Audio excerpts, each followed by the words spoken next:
You are back here with me again. You found it. You did it. It was not easy. It was not without its challenges, but you found a way to return back here again. You found the strength to keep putting a foot in front of the other, and you simply just refuse to give up. Salute to you. Pat yourself on the back. Hug yourself. Go look at that person in the mirror and tell them how wonderful they are. Tell them that they can keep doing this. But if ever come a day, a sunny day where it seems so dark and it seems so lonely or it seems so strange, and you don't know if you can give yourself that pep talk, or you don't know if you can put one foot in front of the other, just stop, take a breath, pick up the phone, and call the National Suicide Prevention Lifeline at 1-800-273-8255. This is a decision that you can make that not only can you live with, but every person who cares about you can live with. Every person who loves you can live with. So before you make a decision that we have to live with, make one that we all can live with. And if for some reason you just don't feel good enough, you don't know if you have the ability to call that number, you just need somebody to hear you, I am more than willing to go with you and be a part of the fight. Simply reach out to me with a simple message of, we need to talk, and I will make myself available to you. We will fight the battle together. If I have to go down this road the long way, I'm going to do it step by step for you. All I'm asking is you keep fighting. Now, with that being said, let's talk football.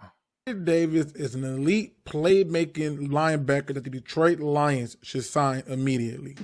Did I stutter?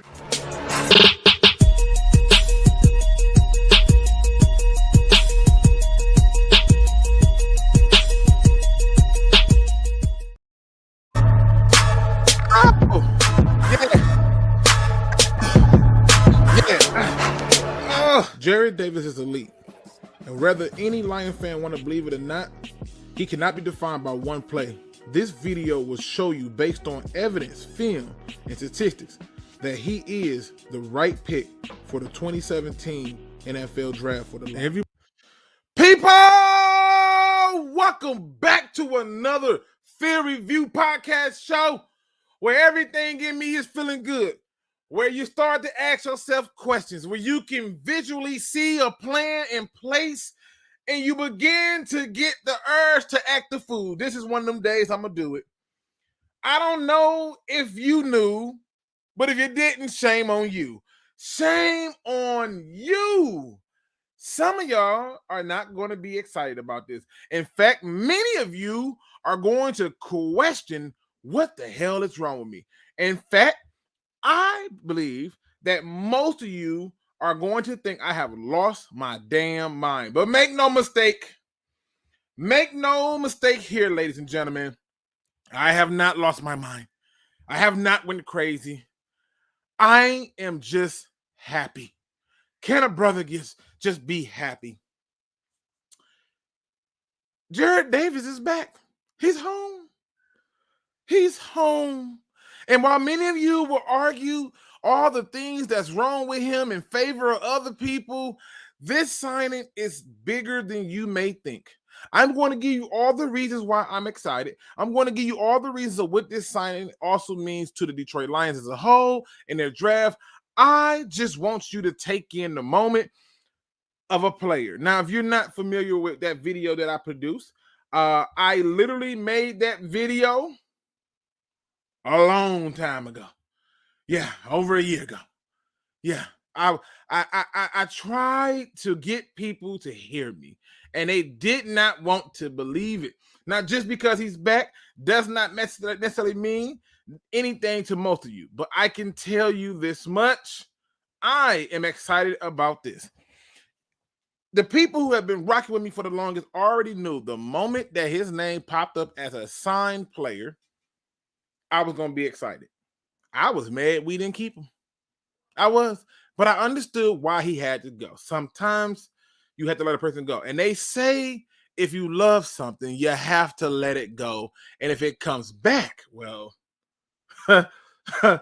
let's see who's in the middle before I get full-fledged. I'm excited. Yeah.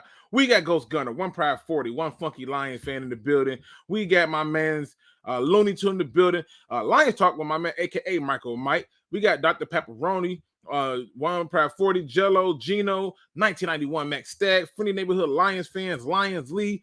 We got Scambino, Don 19, Andrew Isms. We got Kobe in the building. We got Don Burr, Can in the building. Flight 000 in the building. We got Detroit D in the building. Let me make sure I get it. I got to hit everybody. We got Steven Westbrook in the building. Jon Kapler's in the building. Hatter House 710's in the building. Bulgaria's in the building. Frank, make sure I ain't miss nobody. Y'all don't understand the joy. God, y'all don't understand the joy. We got Sports Gamer in the building. We got my man's in the. We got AB is in the building. Steve O's in the building. Adam is in the building. I don't know how Adam feels about this, but this is one of them days where Adam, you can't steal my joy. Although you don't do it. Have fun with you, Adam. But yes, this is what it looks like. This is what you should be used to. Fun question, people. As I finish the names, can somebody tell me the last time a person left the Detroit Lions and came back? I'll wait. We got my man Marcel Edwards in the building. We got my man, I'm feeling good. We got Elizabeth, I'm going to botch your name. I'm sorry. Yildimer, I hope I said that right. We got Shade in the building. Makai Holtz in the building. Q, C. Jarrell, Technical Puma. I mean, who else? C. Perry. D is in the building.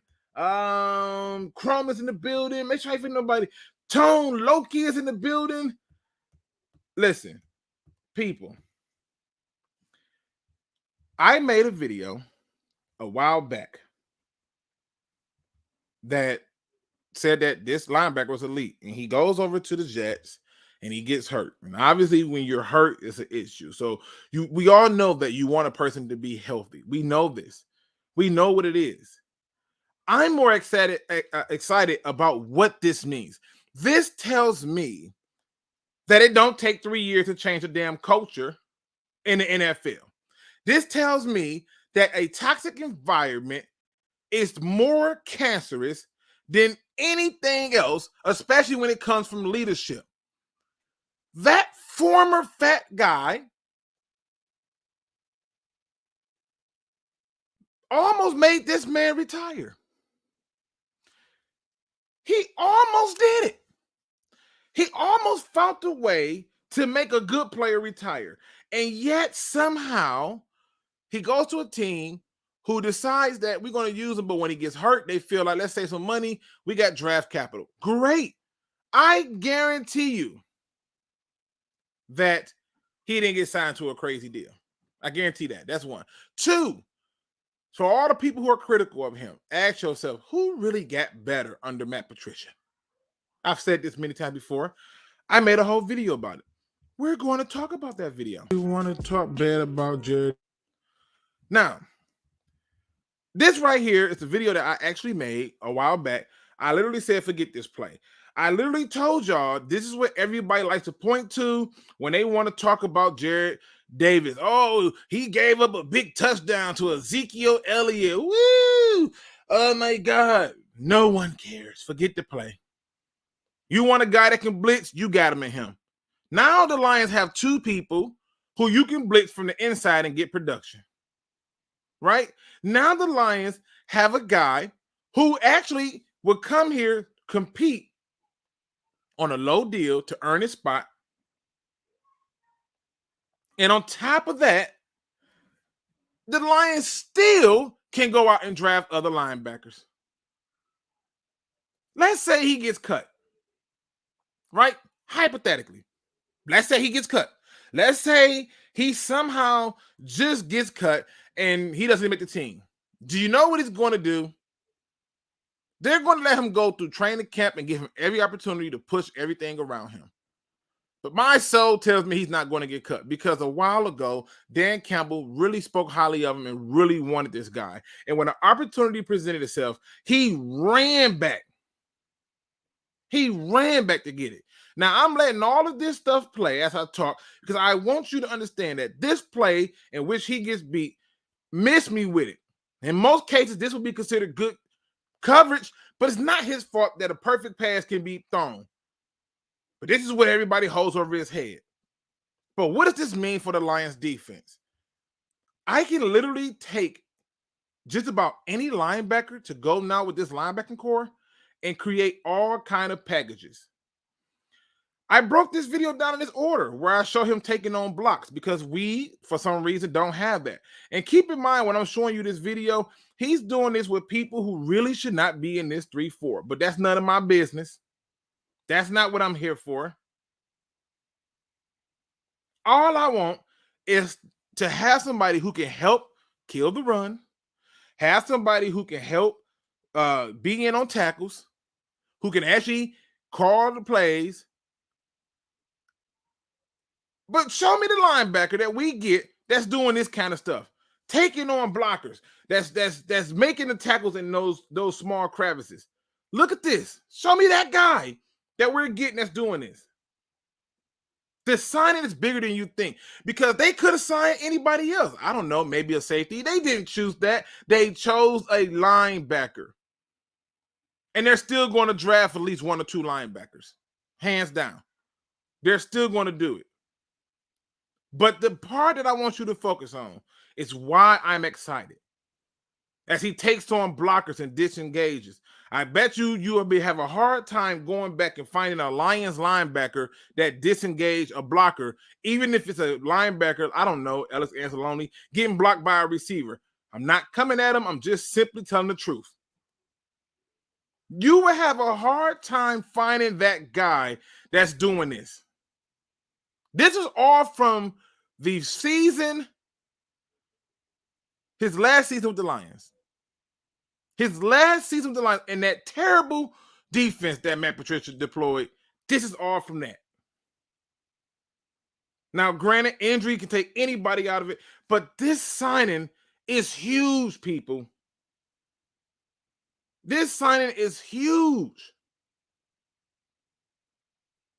The Lions are not the same old Lions. If you believe that, I don't know how you're a Lions fan.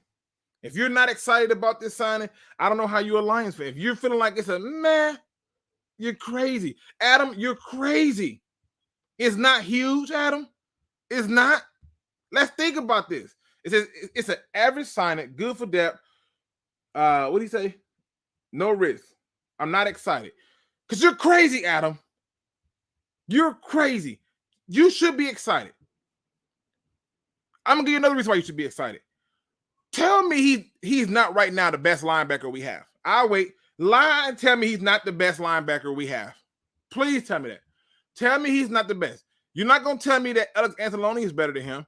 You're not going to tell me that what's the guy that we just took from the Ravens? I'm drawing a blank. Board. You ain't going to tell me he's better than him. He said, I've been told before. I don't know why I would even think you wasn't. You know?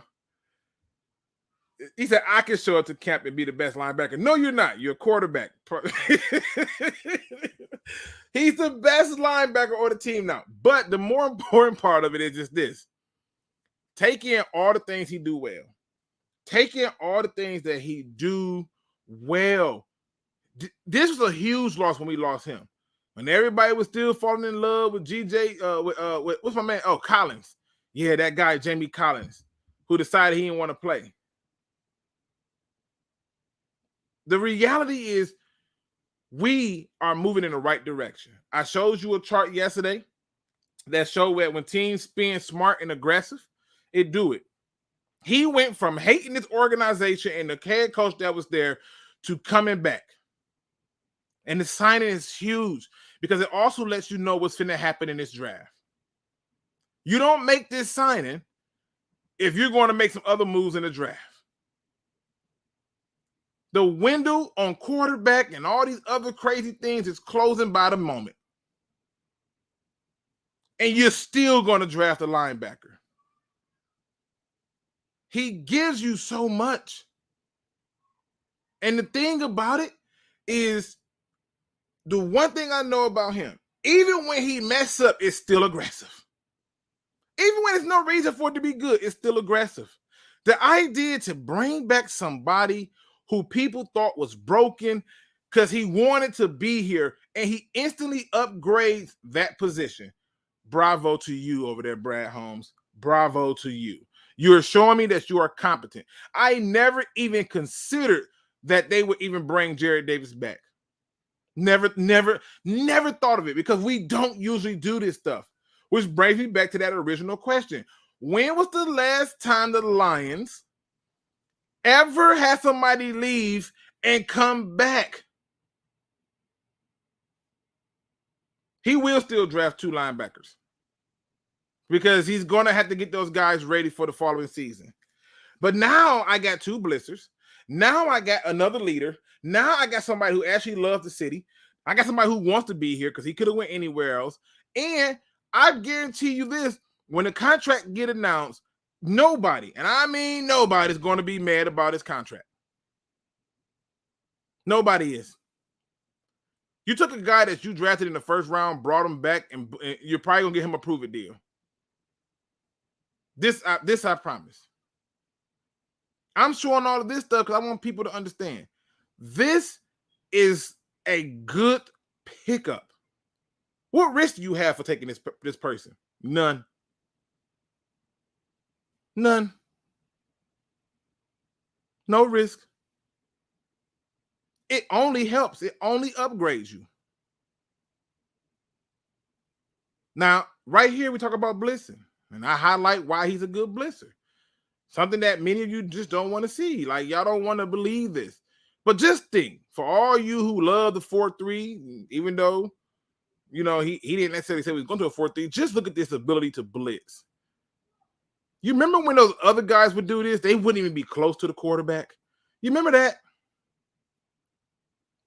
Darren Fells left and came back. All right, that's one.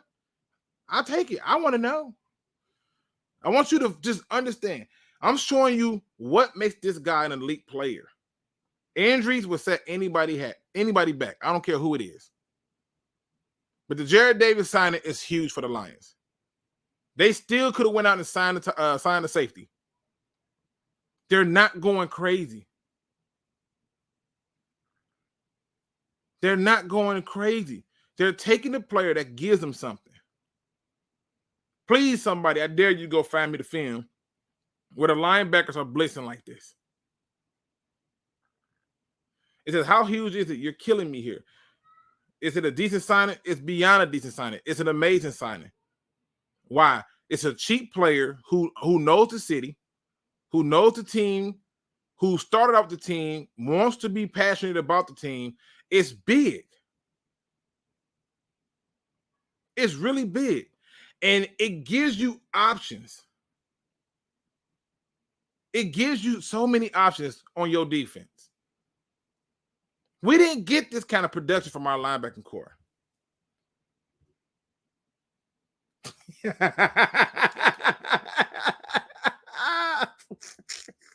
Adam over here.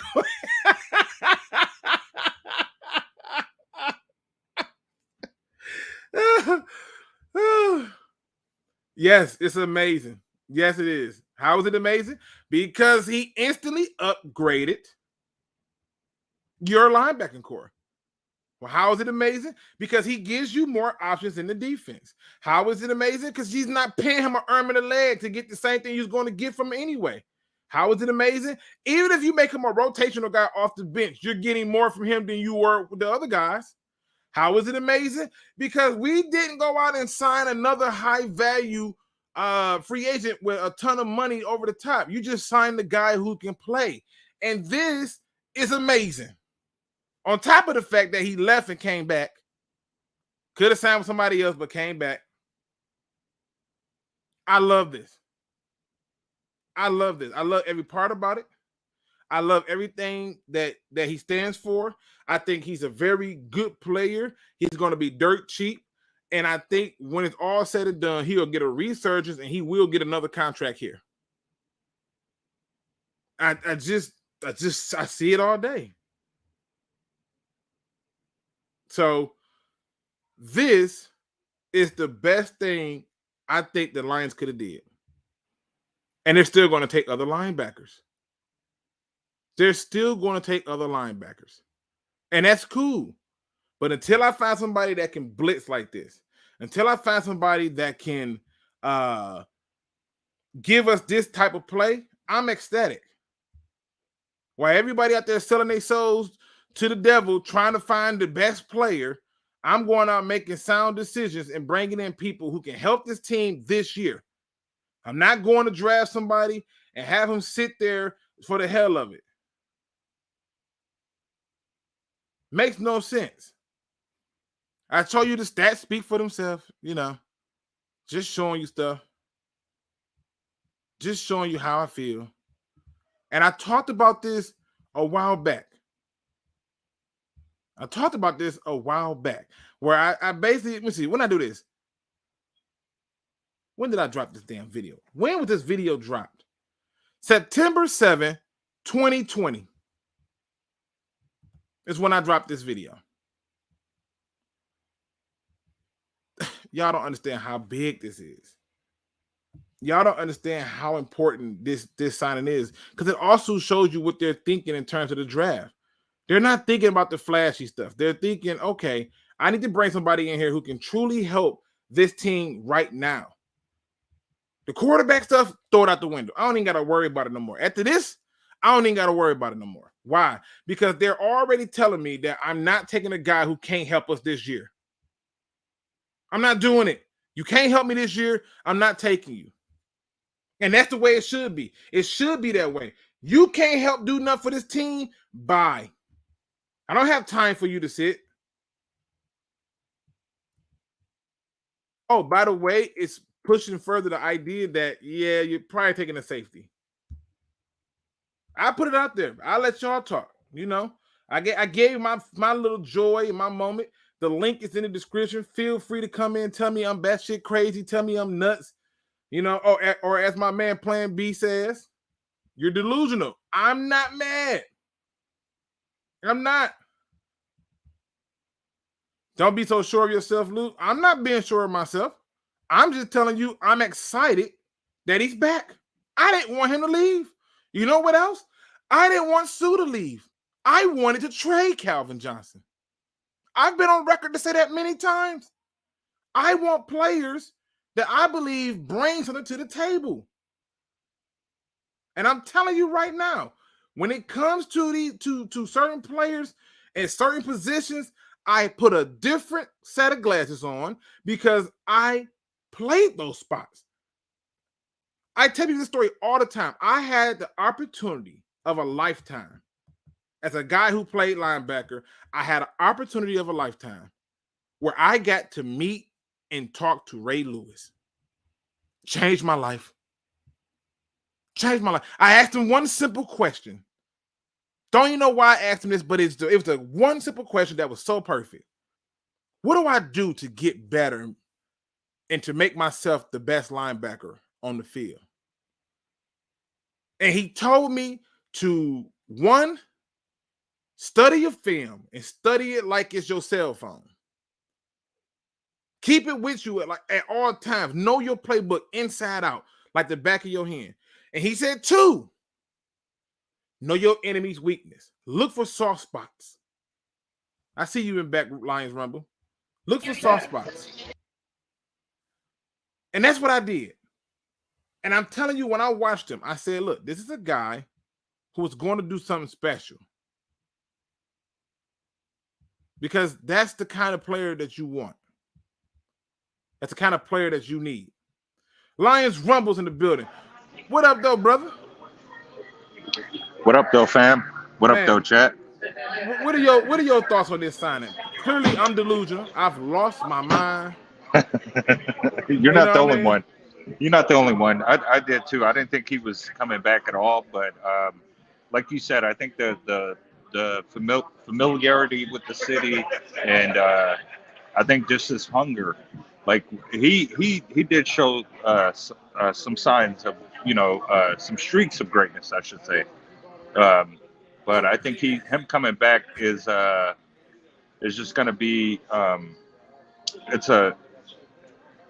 I think it's more of a prove it deal. You know what I mean? I'm happy he's back. I haven't even seen what the deal was, but I guarantee you it's not a lot of money. No, it's not a lot of money. but I think he's one of those guys who you could tell didn't what's the word I'm looking for? He didn't benefit from a great teacher. He was just kind of thrown in the mix of something that was already toxic. So I got to give him the benefit of the doubt. And, I know we have a linebackers coach now, so maybe that guy will be able to give him something that can help his career. Even if he does come here for a year, I just don't want him overrunning his assignments or missing tackles. I'm okay with the signing, though. All right, now, if you look at the message on the screen from Dan Spano, he says, "Get in there, Adam." And Adam say, "If you ask, you shall receive." Because he has shown up. Adam is already locked and loaded and ready to talk all type of stuff. That's gotta go. Adam, how can you not see this as an amazing signing, bro? How can you not see it?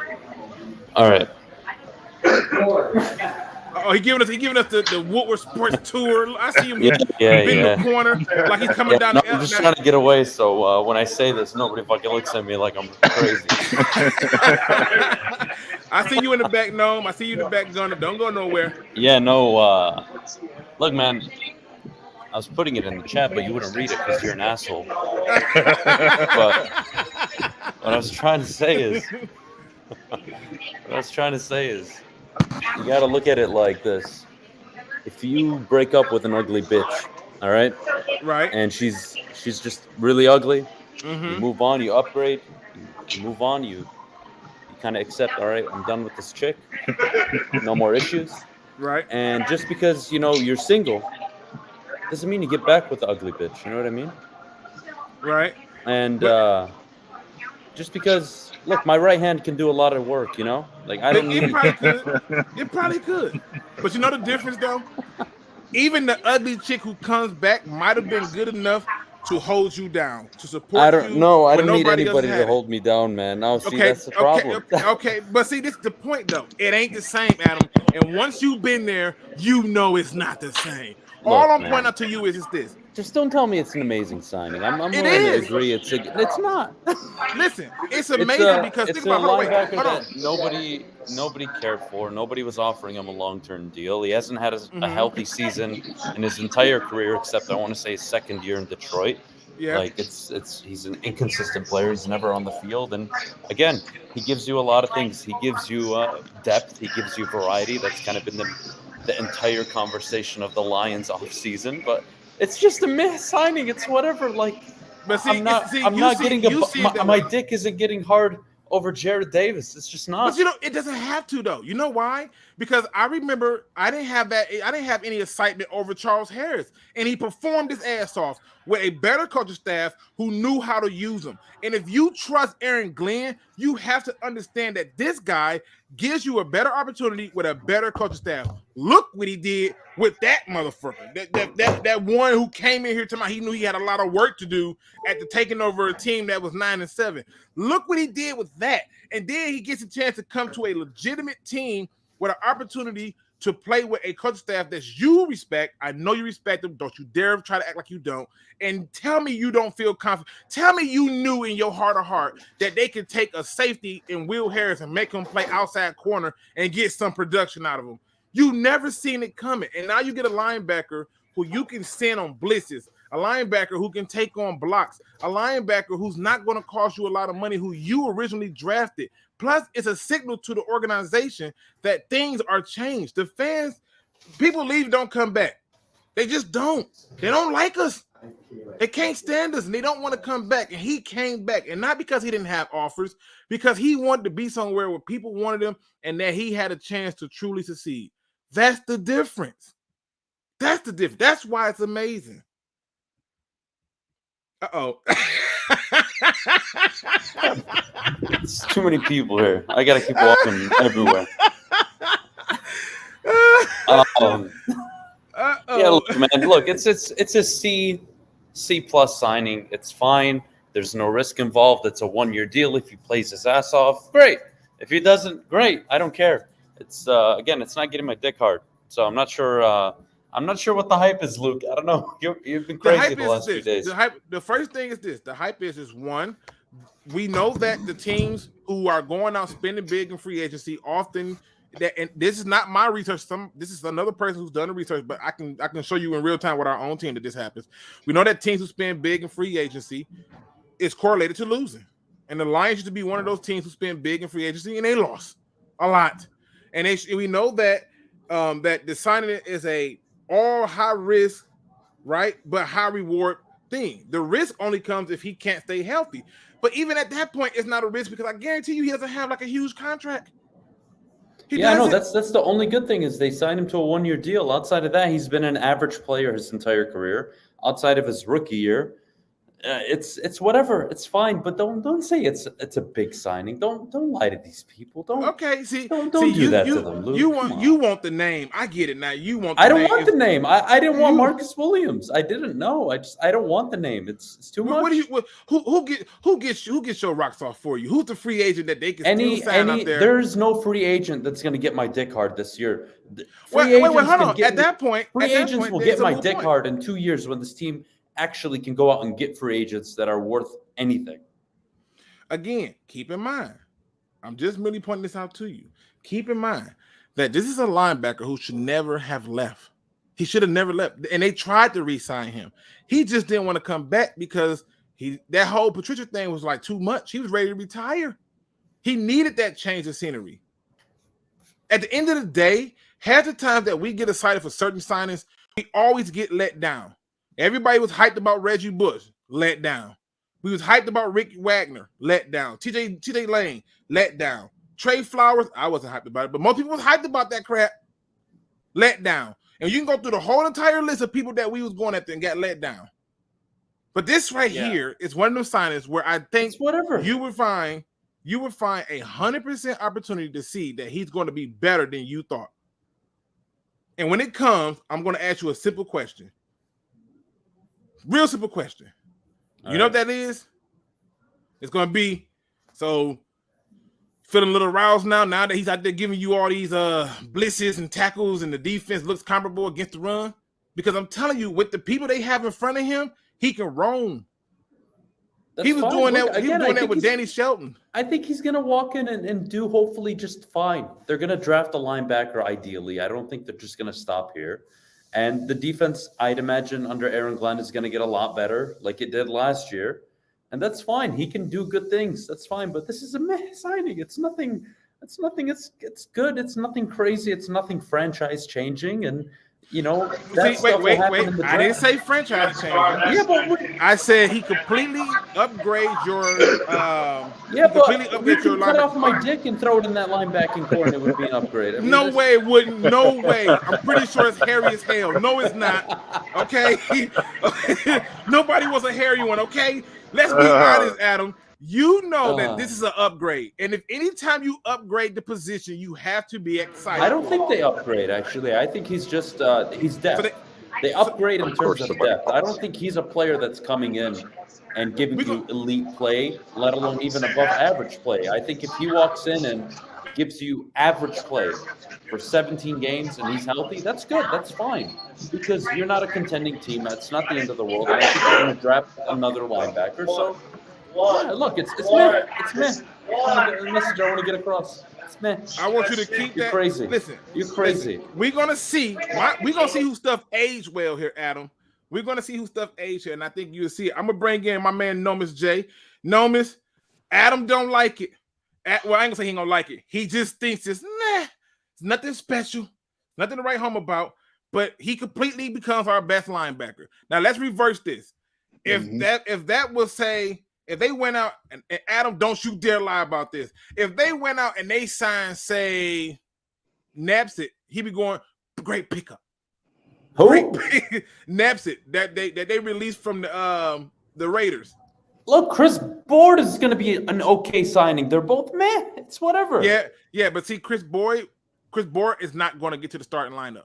It's not happening. Jared Davis is going right into the starting lineup. Jared Davis. Yeah, that's not a good thing. That's a very good thing. It's a very good thing. Our linebacker core sucked last year. I literally wanted to fight since and choke Jamie 1997. Collins. I ain't gonna go that far back. You still had I remember when we had Stephen Tulloch and we had DeAndre All right, Levy. to be fair, yeah, Stephen Tulloch was nice. DeAndre I'm just Levy, saying we ain't gonna go that far back. All I'm saying is this. let's keep it honest and put it in perspective. When you upgrade positions, that's a good thing. It can't be meh when you but when you're upgrading position. from an F- to a D-, it's not like, oh my God. If you knew my mom and dad, that damn D- is because I got ass whoopings for bringing home Fs. I'm telling you right now, it counts. I guarantee you, half these people in here, if they can get another inch or two, they are not going to be like, yes, man. They'll be excited. And all I'm pointing out to you is this. You got to be self-aware, like, all right, it's 2 inches, fuck it. I'm going to make the most of it. What? No. We're not going to do this, Adam. Okay, no, Miss, what are your thoughts about this? Okay, first off, what up, though? Hope y'all both What's doing going on, well. brother? Nice to meet you, Adam. I am a fan, by the way. Thank you, man. I appreciate that. Thank you. Here's the thing. Everybody know Jared Davis is my boy since he got drafted. And at the end of the day, average is way better than what we had the last couple years. That's all I'm pointing out. It's better than what we had. And people have to understand this. The hate he got was so unfair because when you drafted him, and I'm not making excuses for the guy, he had boneheaded players without a doubt. But you coming in here with veterans like Paul Warlow and Tahir Whitehead, who I saw run away from quarterbacks when he should have sacked him. That's not cool at all. And telling me that he got to carry the load like a teenager carrying his little brothers and sisters while mama's out there partying. That's literally what he was doing. And he never, to me, got a true chance to improve his game despite the injuries. So I'm not saying like he's probably going to have that revival coming back. You know what I'm saying? I don't even know if he going to make the roster or not. But I'm saying what it does do is at least allow us to go back in history to say, well, we did it wrong this time. Let's bring these guys back.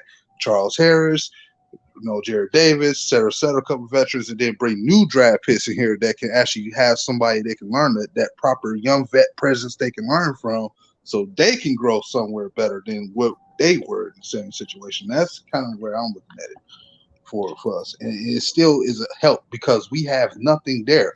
If you tell me right now between Anzalone and Jared Davis, both of them drafted the same year, Jared Davis was still way better than Anzalone, and Anzalone was drafted in a better situation in New Orleans.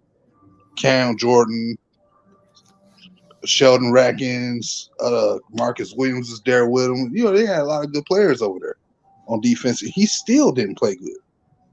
Jared Davis did give you some respectable seasons, despite him being probably our main linebacker we had. They both were first-round picks. Look, again, it's going to be an okay signing. It's nothing spectacular.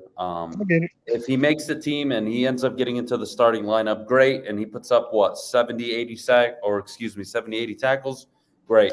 Like, no, I couldn't ask for more. But this isn't some signing that it's going to change the way this team plays. They're still looking for a linebacker in the draft. And at the end of the day, Jared Davis has proven he can't stay healthy for the last, 5 years. So until he changes that, I'm not sure what to make of it. I mean, but we had a few guys that we didn't know if could stay healthy that did, and a few guys who didn't. My thing is barring injury, which is a fair reason, barring injury, it's still an amazing signing because it upgrades. Even if he gets injured, there's no risk. It's a 1-year deal. And that's my point. It's nothing. You don't lose anything. You gain more than you lose, right? And the other part of it is this, like I said, it's the signs that it showed. The fact that he came back and after dealing with that guy, give me a brief. I got to do this because I got to show my people some love out here. My man Drew in this building, who says now we have more of nothing. Drew, put the damn podcast link in the chat so that people can know where to find you, so they can come and check out your podcast and show some love, brother. I just think that when you look at all the elements of it, what are you losing? Like if I gave you, if you're walking down the street and you find a $10 bill, you still feel good about it. It's not a lot of money. You still feel good about it. And right now, find a $10 bill with the price of gas, you're really feeling good about it, right? I mean, I'm damn near drove a power rail to work today, so I'm just telling you, you're going to feel good about it. And at the end of the day, every little piece that you put in there that gives you a chance to upgrade this team needs to be celebrated. We can't just celebrate the big moves. It's the little ones that make a difference. Charles Harris, at the time that they got him, I was Charles Harris is not a little move even when they got him, but it was a little move. He had the man had played 4 seasons. I think he had a sack a season or something before he came here and went off. Yeah, but you didn't when Charles Harris is signed. You're not doing a YouTube video live saying it's an elite signing or a great signing. This is a big deal. Not when it happened originally. I was not. We had 98 people in the chat. Please hit the like button up for me, people. But hit the like button, or you guys all have small dicks. But I'm just saying. He said, "Don't talk about gas prices." My bad. Don't talk about gas prices. I was feeling good, bruh. It's hard out here. Luke, I'm gonna leave you. I gotta go. I gotta get back to work. I know you do, man. I'm gonna leave you with this. All right, it's an okay signing. It offers depth. There's no risk involved. I don't mind it. Just stop telling these people it's a great signing. You're killing me, bro. I'm trying to work here. Listen, Adam, I gotta come on one day in the morning, man. I gotta man, figure this out. Shoot me a text. You have my number. Anytime. We'll set it up for next week. Hey, go get it done, man. All right, see you guys. Somebody said he loves dicks. Oh man! Wow. I'm just saying, Nomis, am I out of line for being excited for them doing something that actually matters? And if you're looking at the screen and you're wondering what's going on here, Mediocre Conversations with Tom and Drew, it's the podcast you want to look on it for. Drew, make sure you put in there like what platforms y'all on so you can get your promotion, man, get your sign on. Numbers, I'm gonna bring Ghost Gunner in. I think that I think Adam is downplaying. Okay, he's downplaying the signing because I guarantee you, if we were, let's say for example, if they release Baker Mayfield and the Lions signed him, Adam will be like, "Yeah, great signing. He upgrades the quarterback position." That's the only thing y'all need to worry about. Did we upgrade that linebacker position? Who do you feel better about playing interior linebacker, Alex Anzalone or Jared Davis? Jared effing Davis. But if they believe it's Alex Anzalone, then what can I say? Ghost Gunner. No. What do you think about this signing, brother? I mean, he's the GOAT, like no question. I just don't see how people don't feel this way. Bro, people hate him on one fucking play. Whereas a perfect pass. Play. It's a perfect pass. He was in position if the pass had not been perfect. Like seriously, he was closer than all our linebackers combined last season. Drew says it's on Spotify, Anchor, and Apple Podcasts. Shout out to the people. Go and check it out. See if you like it. There was nobody that was gonna stop Ezekiel Elliott anyway. Slay wasn't gonna be able to be big and strong enough to do it. Glover Quin wasn't gonna be able to do it. It was nobody. You would have had to double up on Ezekiel. He would have found another receiver to throw to. Do the same thing. And shout out to my man Vern Van. What up, though? At the end of the day, I'm just happy. I fucking hate it. At the end of the day, I'm just excited to know that we're still making moves. We're still getting them cheap. We're still getting people who want to be here. We're still getting people who fits what they said they wanted, was kneecap biting, angry players who's going to come to play and come hard to work or go home. They have not wavered from that approach yet. Not yet. Also, to be fair to Jared Davis here for a second, he had to go from one scheme to a new scheme the next season, and then over the next 2 years in Matt Patricia's defense, he was getting his snap count cut. Yep. I don't remember how he had a ridiculous low snap count in 2020 for no reason. We just kept saying more Jamie Collins. It was for a reason, for Jamie Collins. Yeah, that's more Jamie Collins and Jelani Tobias. That right. Tone Loki says Adam said he would burn Ford Field down. He said Tom Loki says Adam says he would burn Ford Field down if they trade for Baker. I didn't say trade for him. I said if he got cut and the Lions signed him, he would still praise that signing. No one's gonna trade for him. Nobody's trading for him. I mean, I ain't gonna say nobody's trading for him, but I mean we can't do it. You know. By the way, don't the Patriots, since y'all bring up Jamie Collins, don't they always bring their former players back and then they still play good all the time? Yeah. I'm just putting it out there. Shout out to my man TA in the building, aka Raw Detroit. He says I'm being entertaining. Thanks, Lou, for the show. Jared Davis is toasted burns, in my opinion. That's why I got it up there. I can only show you what he did for the Lions in the last season that he was here under freaking Matt Patricia. This is 2019, by the way. Nope, this was not. Was it? No, it's Yeah, not. it was. That's 2018 right there. Oh, yeah. No. But you That had one, 8 no. sacks that year, by the way. No, most of the stuff you're showing is, I think, it's 20. Like the Chiefs game, that was 2019. No, this one right here. No, that's 2018. This is 2018. Right, yeah, that was what I started it out with, and was telling people to forget. I was telling them to forget that play. But I know you had a clip of him against the Chiefs. That was in 2019. The one where the former Redskins team, that was 2019. I'm not sure what this one. This could be from 2020. You know what? I think what I was doing was I think what I did was when I made the video, I went through all the games for the year that he had before his snaps got counted. That's what I'm pretty sure I did. I mean, either way, 2019 and 2020 defense both sucked anyways. Yeah. So, but again, that defense sucked on everybody's level. He's better than Goff. He's better than. Yeah, I think he's talking about. Baker. If Davis makes a big jump in his play, he becomes a symbol of the change in Detroit. Yep. It doesn't cost you anything. It's almost like that commercial. Free. It's basically that.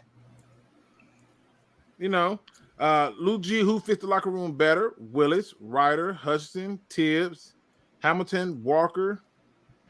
Out of all of them people, I think Karlaftis, Mafi, Hamilton, where is he at? Hutchinson. I think all those guys fit better. These quarterbacks, I don't know. I'm just not so. Is it me? Does Desmond Riddler remind you of a slightly better passer version of Marcus Mariota? I got a different comparison than that, but people ain't gonna like it. And I just, you know, I left it alone for a reason. You know what I mean? I left it alone for a reason. Yeah, Ritter needs a lot of work. Drew says the best results for Davis would be if he plays a lot better, leaves, and we get another comp. Damn, Drew. Damn. We do got his comp pick, and we got him back. I don't know. Jello says, Luke, if we trade back, who are some of the options we would take? If you go back to, I think, like the Falcons pick at 8, or maybe that pick with the Seattle Seahawks at 9, at that point, I think George Karlaftis is 100% on the board. I think Devin Lloyd is 100% on the board. Obviously, Nakobe Dean could be in that mix, but I think if you watch Nakobe Dean in that last championship game, he made too many business decisions, and that to me is a red flag. I don't know how in the hell you're making business decisions in the championship game, and I understand that he was looking at my man James Williams, who had just got hurt and went, "Oh hell no!" But you just can't do that. That's all I'm saying. So that wouldn't happen to me though. All right, here we go. I know I'm probably gonna definitely get told I done lost my damn mind because we got another regular popping up in the building. My man Lion King. Okay, what up, though, Lion King? What up, though? What do you got for the people, man? The Detroit Lions bring back Jared Davis. What do you feel about this signing? Love it? Hate it? Think it's amazing? Hot garbage? What are your feelings? I don't have no problem with it. I like Jared Davis. Oh, well, I wasn't expecting that. Truly wasn't expecting that. What do you like about him? He got great speed, man. I think what Detroit going to do with him is having blitzing because he's not that good in coverage, if I remember correctly. And but he's fast, man. Especially because like on Madden, they got him speed freak, man, on Madden. Jared Davis. I like him. I think they're gonna have him blitzing, man. That's what I think. My man TA says, why don't we sign all the Lions back? Luther Ellis, because he's super old. Herman Moore, who is also old. Lomas Brown, who is also old. Brian Westbrook, Terry Fair, Mel Farr, Bruce McNorton, Jason Hanton, Nick Fairley, also Golden Tate. But they are old. The difference is this. If you tell me I can sign those guys and they upgrade a position on my team, you would do it too. Say I'm lying. Say I'm lying, TA. Say I'm lying. Say you would not. If you got a prime Herman Moore right now, and he's like, I'm signing back to the Lions. Look, I was begging for Jason Hanson last year watching freaking Ryan Santoso. Oh my god, bro! But he signed with the Jacksonville Jaguars. I'm like, how? Drugs. They just give money away. They spend down there $1 billion every year. I don't know what's wrong with them.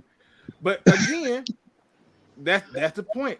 They said that, you know, the teams who spend big in free agency. You know, they do it. Now, this is funny to me because as long as he's fast and Madden,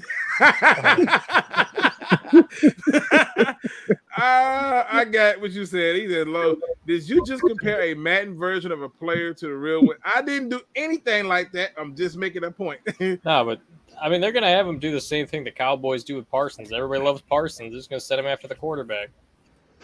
Hey, what can I say? And when he did do that his second year, he got like what 7-8 sacks.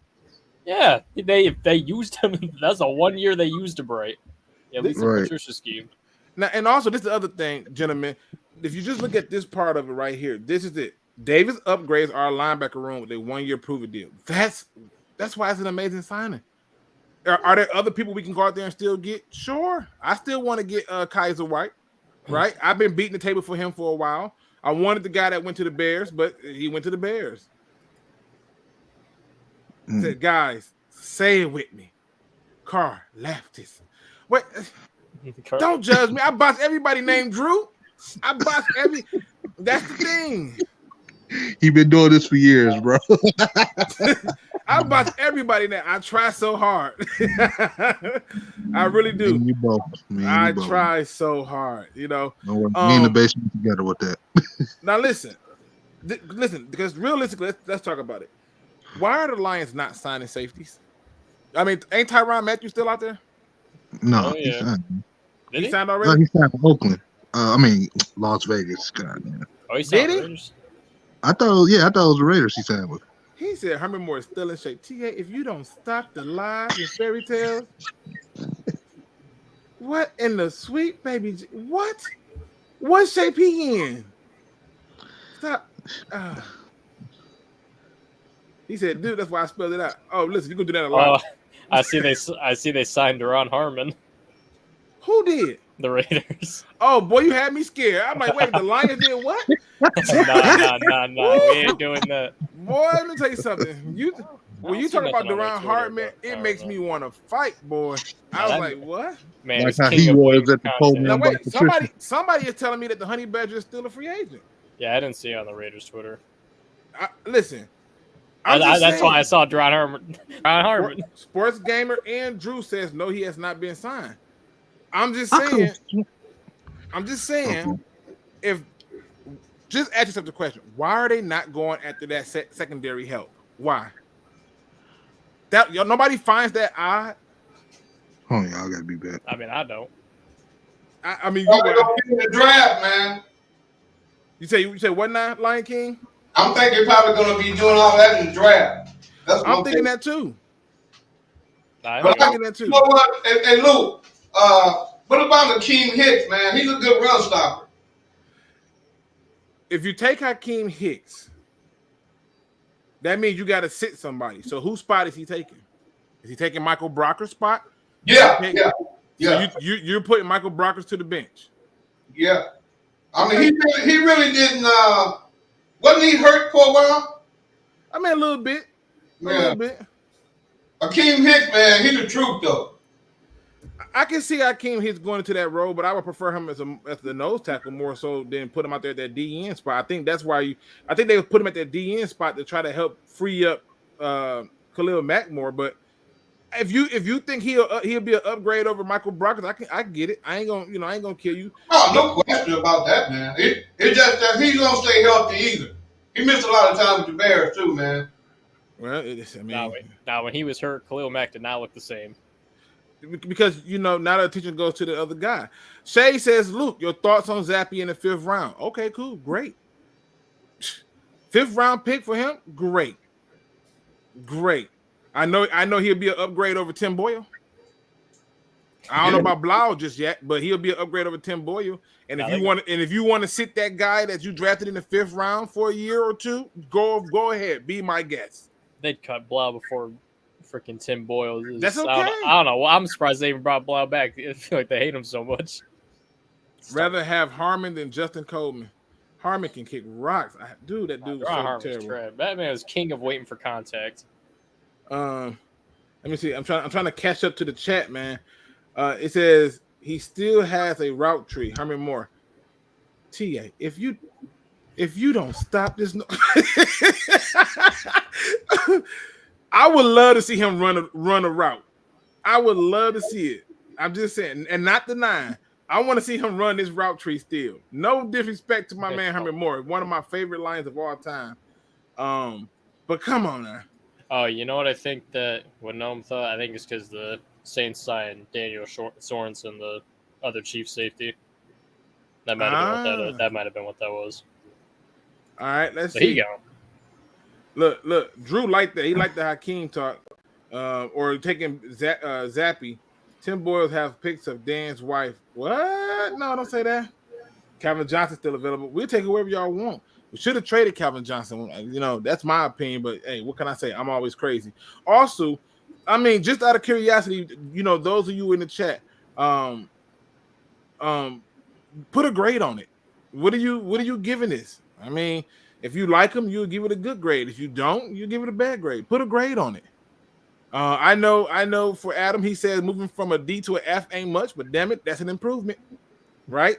It's a definite improvement. I've seen people in track improve upon their time by a point, whatever seconds, and this an improvement. That's all it boils down to. So we got we should have traded Calvin Johnson. We missed a good opportunity. So we got Jay White, a B with potential, B to B minus. It says, hey, look how smooth. Number 40 moves. They don't want to see it. They don't want to buy it. C+. Okay, I ain't mad. Yeah, C+. Jared Davis, C1. What's the C1? I'm not even sure the C. You trying to put a plus on there? Maybe. I don't know. Oh, C-. I'm like, C1. What is that? That's a C? Davis equals trash. I ain't mad at you, Zach J. I'm not. If you don't like him, I get it. You're not going to be high on every person that comes up in here, but just understand a cheap deal for 1 year. Prove it. And if he does, he's still here. I don't think Patricia really used him right. In my estimation, I really don't. I don't think they really used him right. That might be why they're bringing him back. I think he wasn't being used right, and I also think that if you watch him, first of all, Matt Patricia didn't make nobody better. Let's just be honest. Nobody was good with him. Nobody got better. No, they got him dropped in coverage. He's not a coverage linebacker. I mean, they didn't use him right. They don't put him in the right position to be successful, man. He was a first-round draft pick, if I remember. He was a first-round pick at 24? 27? Somewhere around there. I thought it was 24. I don't know. It was 2017 draft, wherever we picked that. Out of Florida? He was somewhere in the middle. Yeah, somewhere up there. If he can stay healthy, he'll be a huge upgrade from that damn Anzalone. Yes. I'm saying a lot of B's. Right now, the average is like a B. D to F is not a good thing. D to F. I think it went the other way around. He was saying going from an F to a D, but if I said it that way, that's my bad. C-, that's fair. B+. B, typo. I'm with you. Shout out to Brando. Pengelly. Brandon Pengelly. I hope I said that right. B+. Arkeith Gates, C. Davis just had reaction issues and then triggered on what he sees. I mean, but sometimes, damn, TA, D-. You really hate that man. You my nigga, Ron. Come on now. You must hate that man. I see it. How would you use him? So if it was me, this is how I would use him. First of all, you gotta use him in packages that's going to utilize some of his best assets, and that's where you can put him on the field with people like Derek Barnes and use him in your blitz packages. That's right. And what you're going to do is let's say if we come out and I don't know, let's say it's just a regular 1st and 10, but let's say they at the 50, right? And I'm just trying to really bring some heat on somebody. I would do a whole lot of stunt delay blitzes where he gets a chance to see the lane and shoot it. He will make that play. I've shown it time and time again. I think people often see him and go, oh, he can't do this or he can't do that, but that's just not true. And to me, I will also put him in position to where in goal line situations where we need run stops, or if it's a running down, he's a run defender. I remember when we had Stephen Tullett. Stephen Tullett did okay in coverage, loved him a lot, but when it came down to it, he was there for the run, and it worked. It worked out great, especially when you put those people in front of him. And I think you can do the same thing with Jared Davis. What do you think? Wait a minute, what am I saying in the back? I see somebody in the back. Did I miss? Oh, Drew coming through. Drew said he enough of this. Oh, there you go. Got him. Drew says enough of this Texan. What's going on, Drew? Wait, your mic muted. What happened? Look at that. I'm There back. you go. What's up, everyone? What's going on, Drew? Not much. I got back from running some errands and saw that the Lions signed Jared Davis, and I was like, it must be a different guy named Jared Davis that they have signed. And then I saw re-signed, and I had to double check. So it's a good dude. It's a very good signing. So I hear what you're saying and where you're coming from with it being a good signing, because you're not investing a lot in the player, right? And so correct. So I agree with you. But I don't see. I mean, in Lion here, he might say that he loves this guy. He's thrilled that he's back, and that's great. He gives him someone to root for. I don't think it makes the team that much better. I'll have to wait to see it on the field, but I don't think that they are a better team today than they were yesterday because they brought back Jared Davis. I don't know if they're gonna have him starting or not. Well, hold on, Lion King. Let me ask this question. To you, Drew. Yeah. Does he make the linebacker position better? Well, I mean, I think you have a better idea of what kind of player he is. I just have a fan's perspective based on what kind of player he is from watching the games. But I was unimpressed with him during the Patricia era, which is the only era that he got to play in. I get it. So, and he not a lot. Well, no, he had Jim Caldwell too. Oh, okay, gotcha. But I didn't think much of Alex Anzalone either last year. And, so I would agree that this doesn't remove the need to potentially draft a linebacker at some point in the draft. What I think this does is it says we can go out onto the field game one next year, and we have the flexibility to take a linebacker that we like in the draft as opposed to maybe needing to reach on somebody because we're not too assured of the quality at the position. So I don't know that he makes that linebacker core better because he's going to take snaps from Derek Barnes. Actually, he won't, because the problem is this. Yeah. So here's the problem. When I watched Derek Barnes last year, I went, okay, he's playing inside. I'm cool with that. But when you watch Derek Barnes in real time, when he was playing with George, they often will rotate them off of the side. They'll put George with his hand in the dirt and then put him on the same side and rush him, or they'll off tilter him by putting him on the side where on the opposite side of George, and they were meeting in the middle. And you can see those things happening in real time. And the reason I like the signing so much is because, one, it does upgrade the linebacking core. Two, it does make the team better by virtue of upgrading the linebacking core. Three, it does make it to where you don't have to panic and be like, well, this linebacker isn't here. I can't take best player available. Sure. It gives you so many more options in the draft, and it gives you so many more options when it comes to how you want to deploy certain schemes. We were blitzing people last year. They were not getting home. Right. He will get home. I hope that you're correct about that. That would be great. I mean, look, I'll show you. Well, I mean, don't show me something he hasn't. I mean, he got home for some sacks in the past on the Lions or maybe even the Jets before he got hurt. But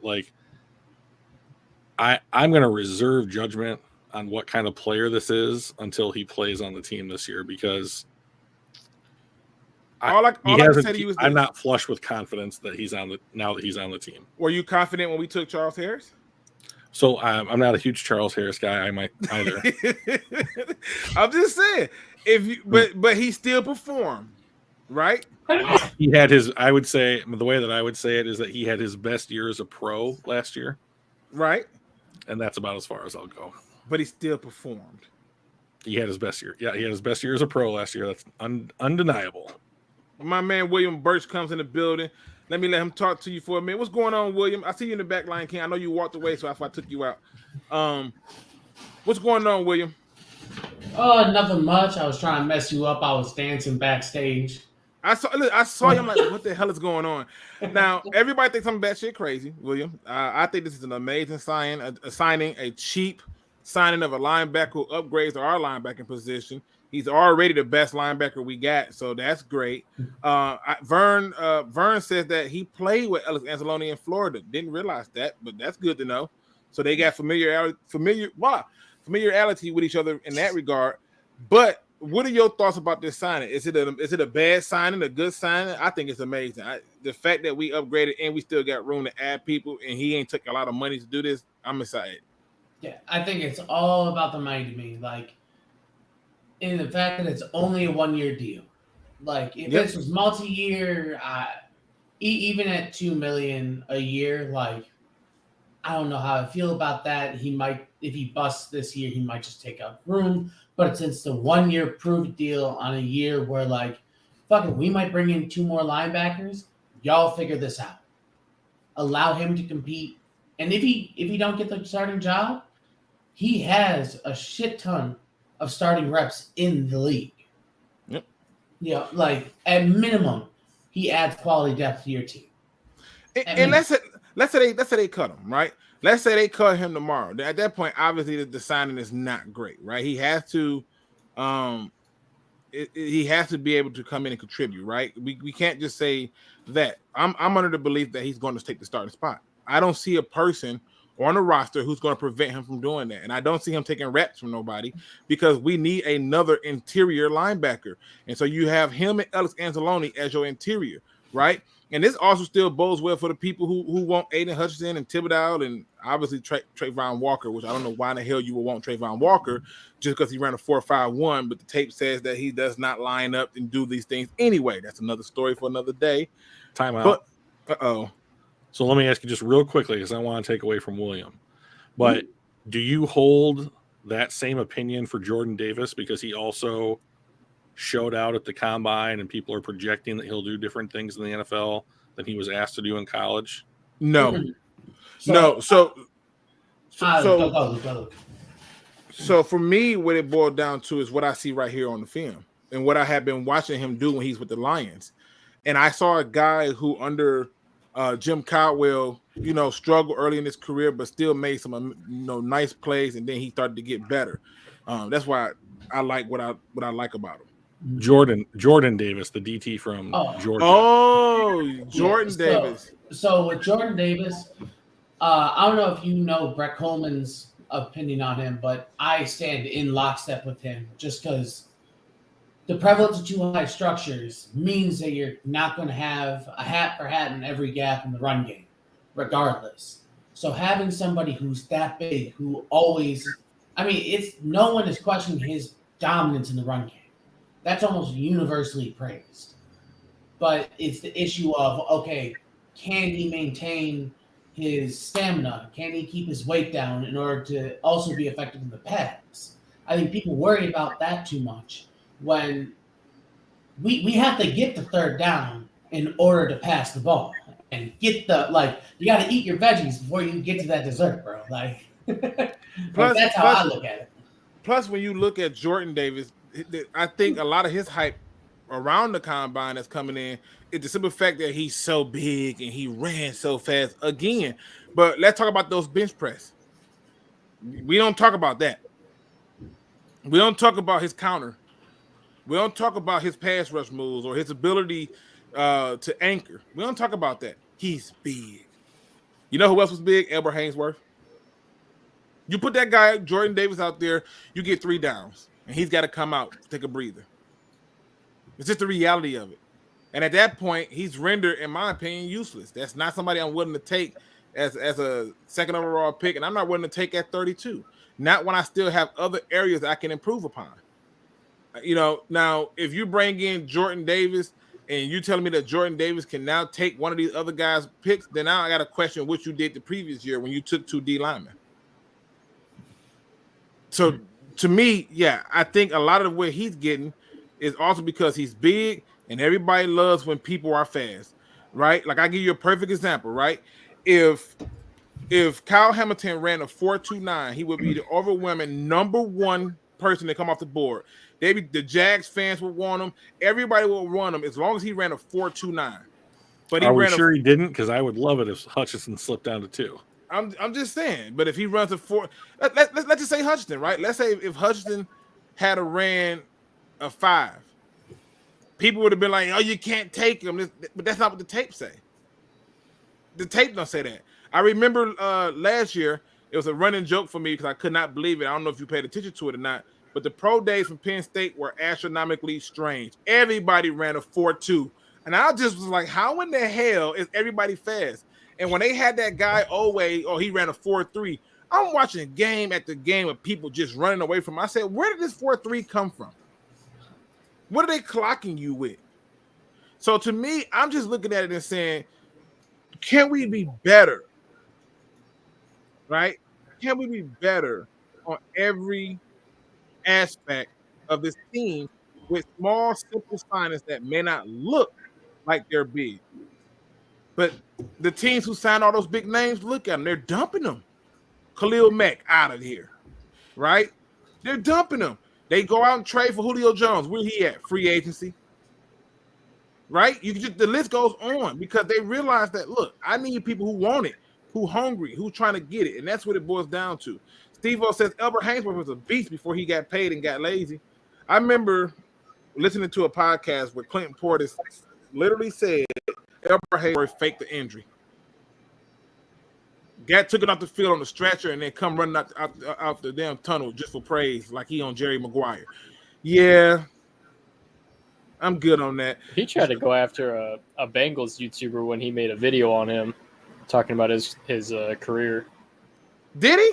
Yeah, I can't remember the guy's name, but he makes a bunch of videos like what happened to this player. He actually did one on Java Best. Oh, I know what you're talking about. Yeah, he's a big time Bengals fan. He did one on Albert Haynesworth, and apparently Albert Haynesworth did not like that. Well, I tell you all the time, the players listen. I tell y'all all the time, so be careful what y'all say. Zach J says should have signed Kaiser White. They can still sign Kaiser White, and then they can still go out and draft a linebacker. Like, do y'all realize who our linebacking core is? They're replaceable. We're not gonna. That's why I like the Jared Davis signing, even though he's replaceable. You think they're gonna start Jared Davis, Luke? Hell yes. Who's taking his spot? I'll wait. You think Pittman taking his spot? No. Isn't that more of an indictment on the overall talent of that unit than anything else, though? No, because I'm gonna tell you why not. The reason it's not an overall indictment on the talent in and of itself, it was a talent that was learning a new system. And so when that talent was learning a new system, they definitely going to have growing pains. You evaluate what you see from what you get. There were some people who started out real bad, like Jacobs and them. They started out kind of bad, but they really started coming into their own as they got more and more comfortable with reps, more and more comfortable with the system. And when you get people who become more and more comfortable, you're going to have opportunities to do things that's a little bit different. I just happen to look at it and say, nah, we can talk about the talent part of it, but before we get down to that part, let's talk about the coaches behind that, because I've seen the most talented teams not win a damn thing. Like the Dallas Cowboys, I don't know how this team has so much talent, and then yet somehow it's still losing. They're still losing. It's just not possible until it is. Like look at the Bills. The Bills should have been in the Super Bowl. Look at that loss. So a lot of that stuff is not the talent, but it's the people who's coaching and in a position they're putting them in. That's the difference, in my opinion, Drew. Okay. Only thing I don't like about what the Lions are doing, we don't seem to have a lot of depth right now. Which is why this is a great signing, because let's say they go out, let's say they just happen to go get Nakobe Dean. Somebody that most of y'all won't, even though I want Brandon Smith. Nomis wants Brandon Smith. I know he does. But let's say that's the case, and that goes down, right? Then you still go out and add another linebacker. What's the pressure on it? Y'all already are convinced that it's okay to go out and draft a damn quarterback second overall and let him sit. That's cool, but why is it not cool for you to go and get depth at linebacker and have some serious rotation and people who can do some things? Well, it's been years since the team had any kind of depth. I mean, just the turnover that you saw just from the Millen era about how quickly like his his draft picks would simply be off the roster.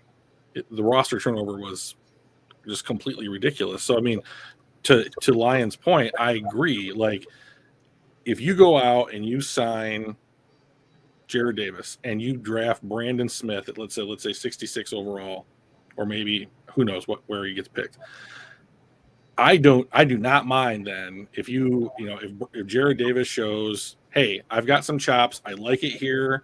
This coaching staff is what I've needed to like get me to exemplify my talents. But I understand that Brandon's a starter and he wants to sign like a 3-year, $12 million, $16 million deal or whatever would be appropriate for him at that point. I'm on board because Lyon's right. Then you're building depth.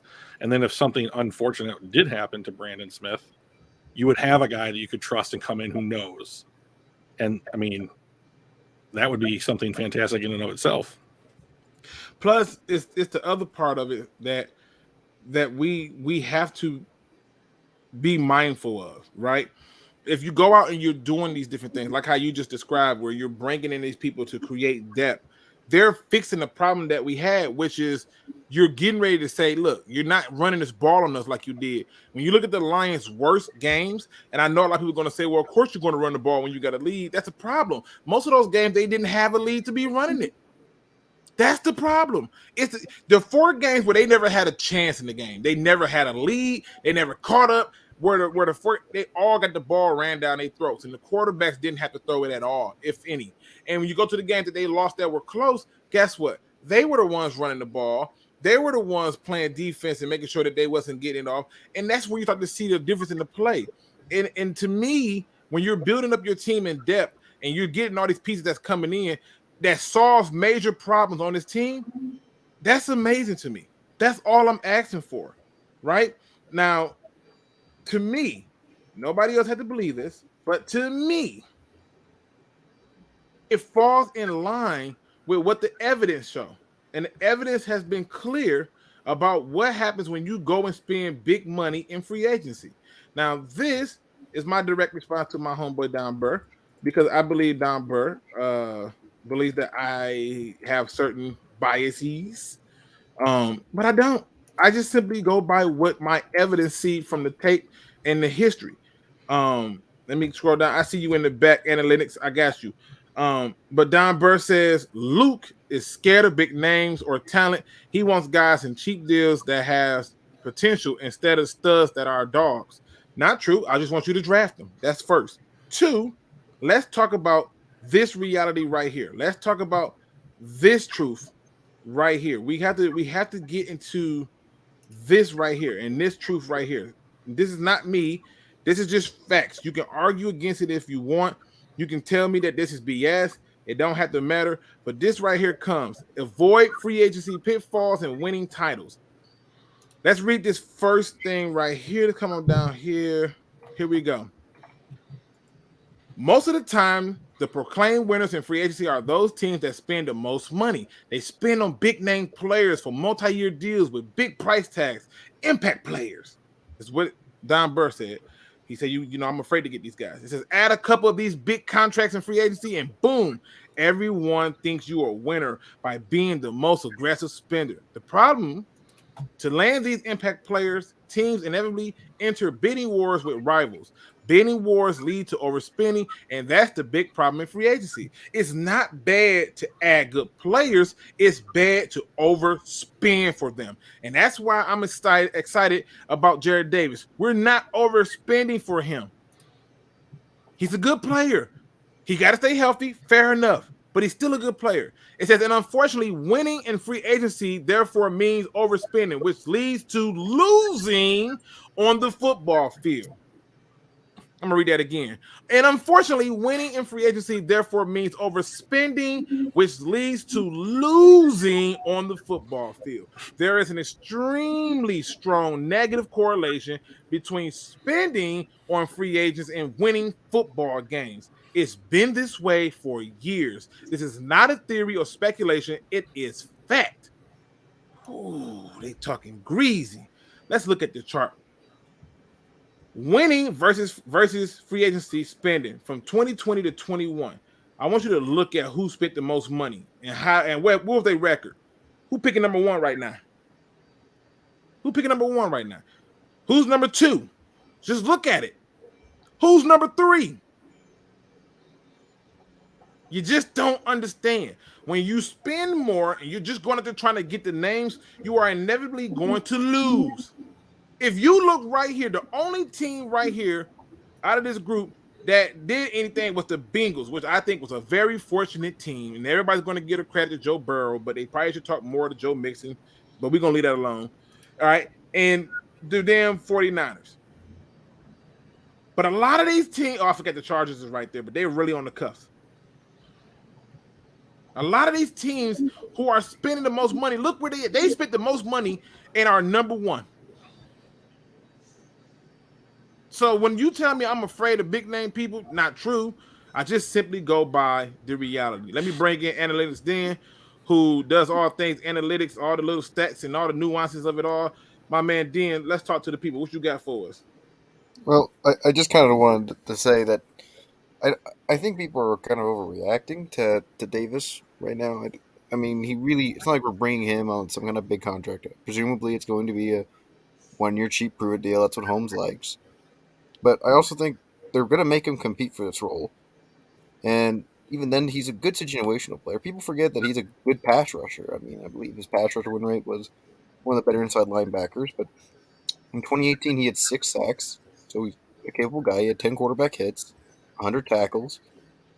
And then he also had himself 11 pressures and 6 errors. He's not like this completely horrible. It's not like you got like the Dan Orlovsky of linebackers. You got yourself just a good situational player at the worst, but he has a low risk, high ceiling signing. I think it's a good ad, and it's no different than any of our other signings that we've added. And I think a good example though also is Charles Harris. Charles Harris was a bust before coming to Detroit. He comes here and succeeds. And Jared also has a pretty good excuse of playing under Matt Patricia his first couple of years. Everyone gets better when you leave Matt Patricia. Tracy Walker got better when you left Matt Patricia. Like it's just facts.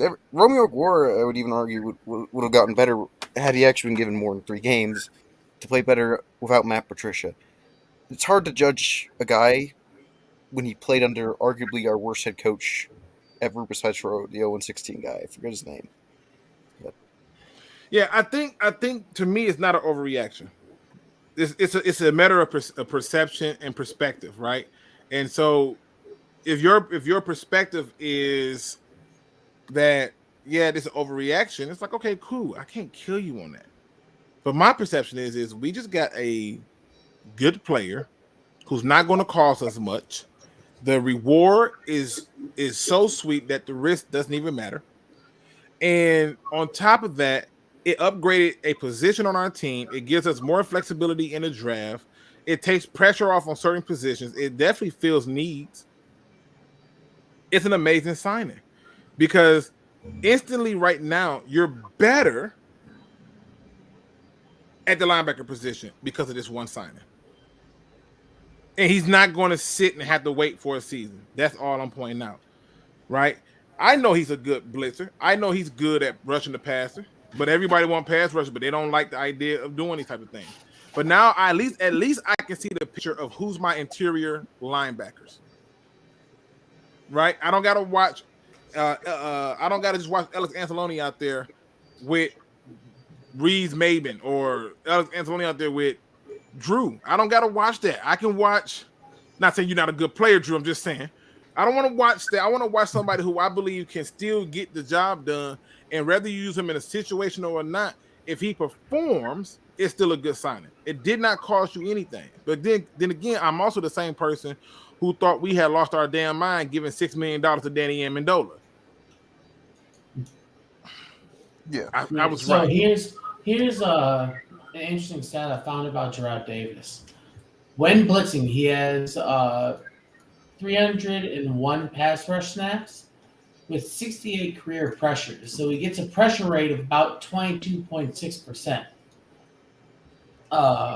And that, mind you, this is before last season. This is a write-up that someone with Jets Analytic Twitter wrote up. So while he was with the Lions, a 22.6% pressure rate is crazy good. That's fantastic. Like if we blitz him more often, that'll be good. But the only the red flag is he has a missed tackle rate of 15.7%. Yeah. Yeah. That And he's not even as someone who is a linebackers coach, that fucking terrifies me. Yeah, the thing that about number is very scary. now that number is based on what season? Or are you talking about career? Career. Okay, so career, he's been in the league how many seasons? This was all through his days with the Lions. We didn't pick up his 5th-year option, did we? Nope. So 4 seasons. 4 years. So 4 seasons, and this is all with them in 4 seasons. And how many of those seasons did he have with Patricia? 2. Okay. 2, right? All right. So we got 1 rookie year and 2 of them with Patricia, which means he had 1 year. He had all. It was actually 3. Was it 3? He just had. Was it yeah, 3? Yeah, 2020 he just had a limited snap count, but yeah, he was here 2018, 19, and 20. 2017 was his 1 year with Caldwell. All right. Yeah, I mean, but in he had 2020 he had a 19. He almost missed 20% of the time. Yeah, but you know what else I discovered about that season under Patricia? Who were the guys that they had out there that was keeping them away from our linebackers? Jamie Collins. Don't even get me started on him. I burned the city down because of that, man. You remember that game when they went against Green Bay and everybody went, we lost because of golf. I said, nope, not this time. It was this son of a bitch. And I went on a rant because I was so irritated at what I saw. I see you in the back now. I was so irritated from what I saw out of I lost Collins. it when he blocked John Pendleton when he blocked his own dude. I'm like, bro. So all I'm pointing out to you is this. When you're playing a 3-4, you need dog linebackers, but you need somebody that creates gaps in space for them. We didn't have that. We didn't. And that's the unfortunate truth. Now, the missing tackle thing, is it an issue? Yes. Yes, he ain't the first one to have this issue. We've had a lot of people who had that same issue and still perform well. Right? But I'm only pointing out to you this. When it comes to blitzing, when it comes to getting off blocks, when it comes to reading and reacting, it's all there. That's all I'm saying. Let me ask you a question. Well, I have a question, by the way, Luke. So you talked about good D-line and gaps. So Davis was hurt this year, but he did play in 9 games, and he was benched for a waiver wire player, Quincy Williamson. Yep. The Jets do have good run stuffers. They have Sheldon Rankins, Quinn Williams, Carl Lawson. I mean, how good of run stuffers does he need in order to play? They don't need to be good, but you also got to take into account this part when you talk about Sheldon Rankins. And I know that you believe him to be like this great deep defensive alignment, but the reality is this. You always got to account for the adjustment to a new system, one, and the fact that injury plays its part. And so when you're coming out already getting injured and stuff, that will affect you in your play. It just is what it is, right? So that's why I said, barring injury, that's the only thing that I'm not, I can't do anything about that. If you get hurt, you get hurt. However, I look at that defense under Saleh, and I'm like, yeah, it was very underwhelming, very, with those people. And it didn't just start with Jared Davis. Go ahead, Noam. No, I was gonna say this. Why is it like this whole fan base can kill Jared Davis for every little thing he do wrong, but like y'all was so y'all arms for Alex Anzalone? Like, yeah, he works hard. He wants to be here. Like, what? Come on, now. They both missed tackles. What are you talking about? Right. Just so I can speak for the entire fan base for a second, Alex Anzalone is absolute trash. If there are people out there who are like, ooh, Alex Anzalone, let me personally reassure you that they're insane. Oh my God! He said, "Let me just speak for the entire fan base." So Drew, you got this damn thing down, perfect timing and everything. I fancy myself a comedian, so hopefully someone else out there is going to get a chuckle out of all. He says, I'm a comedian. Well, Alex Anzalone is basically just Jared Davis, but he can cover it, but can't pass rush. They're like complete opposite players. Preach it to me.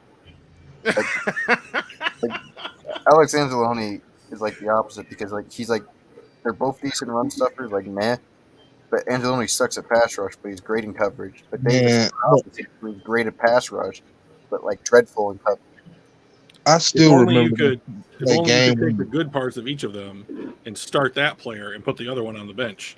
But you know what's funny though? Let's just say hypothetically, let's say the Lions still go out and take 2 linebackers, which I think they will, right? They still go out and take 2 linebackers, and let's say you rotate these guys in and out. And let's say you just decide, you know what, on this down, I got to take Alex out and Jared Davis, and you're bringing in if we don't draft a linebacker, now you're breaking in, I don't know, Anthony Pittman and Board. Who's feeling confident about that? Nobody. So to me, it still bodes that this signing brings some type of importance to this team. Angeloni is a folded pizza. Damn. Man, I never forget game 1. He was looking like a background extra in the movie, man. Like, where's bruh. But you know what though? That's further proof to what I've noticed. Even when I went from high school to college, trying to adapt to the college speed and that playbook. Like my playbook in high school, you can damn near put it in one of those little like flat folded folders with the little things that punch the 3-hole punchers. It was terrible. I got to college, he had me this damn Bible looking thing, and I'm like, what is this? And I'm cramming, just trying to get all of it down. And then we get to practice, and somebody call out something, and I'm telling you, as much as they called out, I'm sitting here thinking too much because I'm thinking I got to do this first. It does slow you down in your process of reacting and stuff. And the great players don't have that issue. That's all I'm pointing out. But y'all is going in on Alex Angeloni. Y'all ain't got to do him like that. Alex can't do anything. Angeloni plus Davis equals should have grabbed a 2 undrafted free agent. Yo, my man. I agree with that. Angeloni is a very smart football player. He's just not really athletic. It is, So but that's you have to be able to tackle real good, which he doesn't do. What he does do well, to me, when I watch the Lions, he be calling defensive sets. He does that pretty good. He got good instincts. Now, I will say this. Alex Angeloni played better once they got the one guy out the way, the cancer out the way. Because I'm telling you, it was embarrassing watching Jamie Collins. I don't think I ever went off so bad in my life. That man couldn't last 2 games. Yeah. There's one thing. You are giving up on a football field. You are a grown-ass man giving up while playing a fucking... In real time. Get off my field. Get off That's not even going after him from his first game when he headbutted the ref. Right? Like, come on, bro. Jeff Berg says, how do we know Alex and Davis won't be backups? They won't. Because what they're doing is they're keeping that veteran presence up front while slowly making sure they groom the linebackers to the way that they want them to be. If anything, they may have a better chance of getting cut than they would be in the backup. It just won't happen. So let me throw this just into the frying pan here just real quickly. How likely do we think it is that Brad Holmes, coming from the Rams and the way that they've handled their draft strategy in years past, isn't bringing in these guys to largely like have a backdrop worth of people, a surplus worth of people to start fueling comp picks, even if they're low comp picks? I forgot how the formula works because the comp pick thing is weird. I don't even know how the one team, who was the Rams, where to get the most. I'm like, how in the hell you win Super Bowl and get this many comp picks? Like, because they had a lot of free agents that they drafted that left and went to the Browns, and that's how he got on. I couldn't remember them. It was the safeties they had that they drafted. Oh, okay, yeah. And that's how we got our picks too, because when we let Galladay walk, Marvin Jones gave us one, Jared Davis gave us one. That's true. So that's how we got our 3. Most he's ever added to the team. The Rams still have 8 picks in this upcoming draft. None in the first 3 rounds, but they have 8 picks. That's so. They got some 3rd round picks. Well, we're conversing about the Rams. I don't know the whole idea. Brad Holmes basically said he's not going to be making an exact blueprint of his past team. He's not going to be doing a Bob. He shouldn't, because I'm tired of this copycat and stuff that don't work. Yeah. But more importantly, he might have the philosophy the Rams have, which is they don't give a crap about linebackers, really. Their last year's starting linebacker was Troy Reader. Do any of you guys even know who that is? Yeah, he's number 51, right? But yeah, The only reason I know who he was, and I'm not He going to plays lie in to Denver y'all, now. Yeah. the only reason I know who he was, ironically, was because in one of the games that they had, aka against the Detroit Lions, he made one play and I was like, who in the fuck is that? Like that was my exact response. I was like, who was that? Yeah. I don't even remember that guy, but I get your point. Go Lions says, "Hey, Luke G, does this mean Barnes is not ready to be the Mike, or will he play more edge?" I don't think it means that he's not ready to be the Mike. I think they just want to put him back where they want to use him, which is the edge. I thought that him playing the Mike would be cool, but he's going to take some more grooming to do it. I think he's naturally better on that edge, where I saw him constantly meeting George in the backfield to the quarterback. Also, I do think that Tracy Walker has something to do with this guy coming back in the building. Dan just jumped out. I had a question for him. Damn it. All right. But yeah, I get the point that you're making, about what does it mean. I remember people saying Jamie Collins was a top 10 linebacker before last season. Man, how things have changed. I know people were saying that during those times. I tell people, I'm like, what are y'all talking about? Hey Luke, do you think Hunter Bryant is being slept on by Lions fans at wide receiver? No, because I don't think Hunter Bryant's a good route runner. That's the problem. He better go find a way to refine that route tree, and you ain't got to worry about, because they don't care about the speed. Nobody's ever said, I've never heard nobody say, "Oh man, Quintez Cephas so fast." I've never heard that. It's the route running that makes him better. I don't think Hunter Bryant gets open enough with route running to warrant him to be getting more playing time and praise. He got to work on that, in my opinion. I'm a little worried about Cephas actually right now. Yes, especially when they draft a receiver, he gone. Because you got to think, you still got Josh, you still got Amar, who you want to keep in the slot. You got Khalif, who you want to play inside to out and outside to in at times. I'm worried for Cephas too. I really think it's going to come down to them being like, "Hey, we're going to let you walk." So I'm just saying. Steve-O says, "Is it cool to let the linebacker sit for a year and learn, but it's not if it's a quarterback?" Right. It's cool. I think it's different with the overall draft value. Derek Barnes is a 4th-round pick. We're not expecting him to come out and play. Now, me personally, I'm willing to let Malik Willis sit for a year because it takes 2 or 3 years for them to get ready for playoff football anyway. So that's just me personally. I ain't gonna argue that right now. But it's different for a 4th-round pick, definitely, than a 1st-round pick. I think I understand his question and what he's doing. What I'm pointing out to you is this. I'm saying you have options to do. I know I said earlier that if they can get Bailey Zappi in the 5th round and you want to sit him, great. Make no mistake, my argument has always been the same. You have the 2nd overall pick 32, pick 34, and then you got the 2/3. I forgot the other one, was 66 and 97. I need 4 of those to be starters and on the field. And if I'm taking a quarterback 2nd overall to sit, that's ludicrous to me. You take him 2nd overall, he has to play. You disagree with that, though, right, Drew? Don't get me started, Luke. So here are my thoughts on Malik Willis. I think that and I'm going off of what analysts that I pay attention to have said, is that he may very well be the number 1 quarterback in this class. I think in a lot of classes, I don't think that he would be the number 1 overall guy at his position. Therefore, I wouldn't take him at 2. I don't mind quarterbacks sitting for a year, but very few of them still do that. And you have to go back to Mahomes, and you have to go back to Rodgers in order to find an example where they were able to do that and then were successful. So I don't know that cliche is really one that we should still be using in NFL circles. But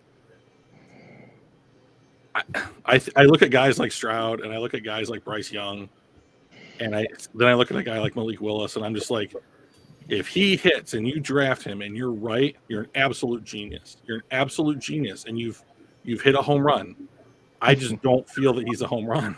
Me neither. And my thing is, are we expecting ourselves to be bad enough to get a Bryce Young or a Stroud? No. No, But you know, I'm intending. If it was me, I would trade 3 picks and go up. But let's say for example the Lions do the same thing that the 49ers did, end up falling at like pick 12 or 14 and decide, you know what, I got capital to move up 9 or 7 spots, right? Why they can't do that and still get the guys that they want? You know, 100%. According to what most people are saying, we're gonna suck anyway, right? We're at least 1 year away, is what I keep hearing. So now my thing is this: don't end up in a situation similar to the Cardinals, who went out and forced a pick in Josh Rosen, only to turn around and realize, God, we suck still, and now you're sitting there with Kyler Murray and a new head coach. Don't make that mistake. I think it's intrinsically different than that, because who do the 49ers trade up to get? They trade up to get Trey Lance. Could have had Justin Fields. Is Trey Lance anything like at least like is Malik Willis any worse than Trey Lance? Yes. I do not think I personally, yes. From what I see, I think he's better than Trey Lance. You think Malik Willis is better than Trey Lance? If you trade up and you get CJ Stroud or Bryce Young, that argument is completely moot because you're getting a guy that can do that same thing plus throw the ball. What a team more prepared for that quarterback, because you would have had one draft, a year of experience, another free agency, then another draft to take that quarterback and add on to it, plus the other parts of free agency. It just makes more sense to me. Steve-O said they're moving the goalposts at Don Burt. Actually, we're not. I have always said that I need my first 4 to 5 picks to be on the field and starters. We are not afforded the right to draft people to sit. I've always said that. I've never moved goalposts. Look, who's to say that Malik Willis won't beat out Garrett Goff in preseason? Who's to say that? The Cap and Brad Holmes, me and Drew, thank you. More than likely, no Miss J. He's not beating them out for the spot. It's not going. You're not finna sit Jared Goff with what? What is the Cap? I know you already know, William. What is the Cap? 31. You're not sitting him on the bench with $31 million on the table. This is not happening. They may get rid of him and bring Baker Mayfield in. Who knows? Now, I trust our coaching staff to be smarter than, we paid him, man. He's worse than the other guy, but because we paid him, we're going to start him. That don't make sense at all. But that's what they do. But that's what they do. Listen, people. That's what I mean. Russell Wilson, who Matt Hasselbeck, I think, was ahead of him, and was getting like at that time 15 to 18 a year, which like relative was a lot. But Russell Wilson, you're thinking of Flynn. Matt Flynn. Yeah, after Matt Flynn went off on us. Yeah, but he was still making a lot of money compared to like if you. But you know the difference though. You know the difference. They were never sold on Matt Flynn. They just signed him because they needed a quarterback bad. And they didn't expect to get Russell Wilson. The same thing happened with the Dallas Cowboys when they had Tony Romo and they went out and drafted Dak. They didn't expect for that, but they knew that Tony Romo didn't stay healthy much of the time. And guess what happened? As soon as Tony Romo went down, Dak performed. Malik Willis is not better than Dak Prescott. Question. And they took him in the fourth. They draft Malik Willis. Doesn't that mean they're not sold on Jared Goff? They're not sold on Jared Goff right now. Yeah. But that's what I'm saying. By that own logic, if Malik Willis is playing better than him, regardless of cap, they're not sold on Jared Goff, so they would start him. By that logic. But he's not going to. Brendan Pingeli says we should sign Khalil Hodge. Yeah, we need all the help we can get. And I'm taking all linebackers. Here's the thing about this quarterback scenario that I haven't really touched up on, okay? All right, so the thing is, fine. All these quarterbacks are good or better than everybody think they are. Fine. Let's just say that's the case. You have, even if they come in and let's say the Lions decide to either sit them for a year or get rid of Jared Goff, we don't know how good yet our defense is going to perform. You can score all you want. You're not going to stop nobody. You have to prep this defense for a quarterback to win with, not a specified one. So people are thinking that we're just saying CJ Stroud, Bryce Young. I'm trying to find out who else could be drafted that year. That if we don't trade up to get him, we can get him in the second round, make him our Jalen Hurts. Because I've seen a lot of fans like him coming out the second round. Yeah. And at the end of the day, for those who want to get rid of Goff now and bring Malik Willis in, what is he going to do from the pocket for you? Because let's be honest, our receiver core is not. I'm not going to say it's bad. It's at a good point right now with me personally. As long as they stay healthy, but they need a veteran quarterback that plays in the pocket for them to be able to function properly. They don't have time to have somebody missing reads and then trying to run, and it lowers their opportunity for them to do what they need to do to help with the system of our offense. Y'all have to look at the way the game plan goes. Yeah, it looked cool thinking that, oh, yeah, we had close games last year. If we had a running quarterback, it would have fixed all our problems. No, it would not have. You talking about a grown defense full of Pro Bowlers coming at this young man who they know can't make reads properly, and the game is going to move too fast for him. Just because you mobile does not mean that you can just dodge every sack known to man. Y'all, some people look at what they saw Justin Fields do last year, where he dodged a tackle, ran to the other side, and ran into the end zone for 20 yards, and think, if we get Willis, we can do the same thing. No. You know what's funny, numbers? You know what's funny? Hold on, King. Hold on, King. You know what's funny, numbers? Hold on. You know what's funny? When I said a similar statement like that, I was basically told that I don't like black quarterbacks, right? Like the black guy is racist to black people. Like that's what I was told. The ironic part of it is this: look at the NFL. Let's just start off with the simple questions. First, is Malik Willis faster as a runner than Michael Vick? Everybody's going to say no. Is Malik Willis faster as a runner than Lamar Jackson? No. And you watch those two guys on a regular basis get snuffed up and caught every single time. Hell, I can show you a play where Charles Harris literally tracked down Lamar Jackson and got him. The leg and running thing does not matter. You have to we're comparing Jared Goff with Malik Willis, not Michael Vick, man. But here's the point. If you bring in Malik Willis right now, can he come in and start right now?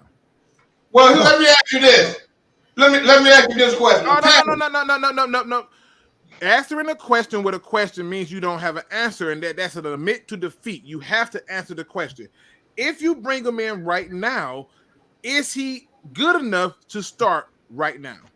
Well, I'll tell you this. This is what I think. I think during preseason, the Lion Brass is going to realize Malik Willis should take the number one position. Yeah, I do.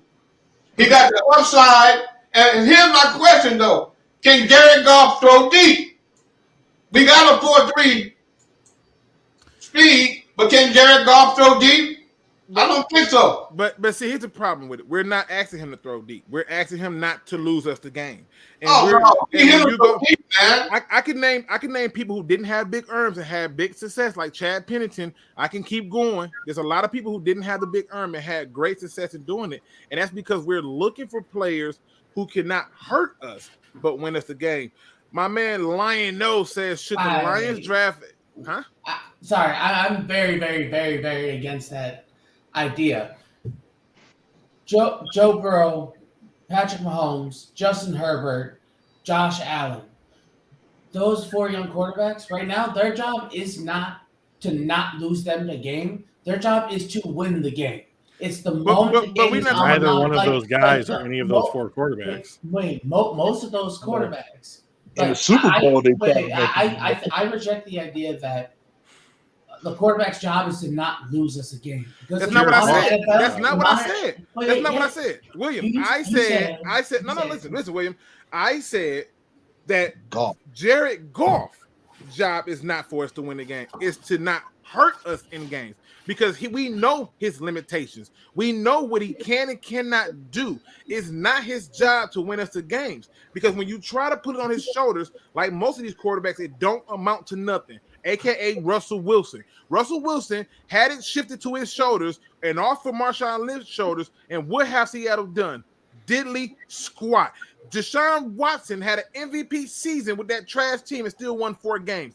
And you can go to other examples where you look at quarterbacks who were just asked to manage the game and win, a.k.a. Eric Kramer, who got to an NFC championship game with the Lions, and he sucked because they just needed him not to hurt the team. And I can go through year by year showing you where this is consistent across the board. You think somebody went out and picked up Fitzpatrick with that beautiful beard to win them games? Fuck no. You think somebody went out and asked Tyrod Taylor to win them the game? Absolutely not.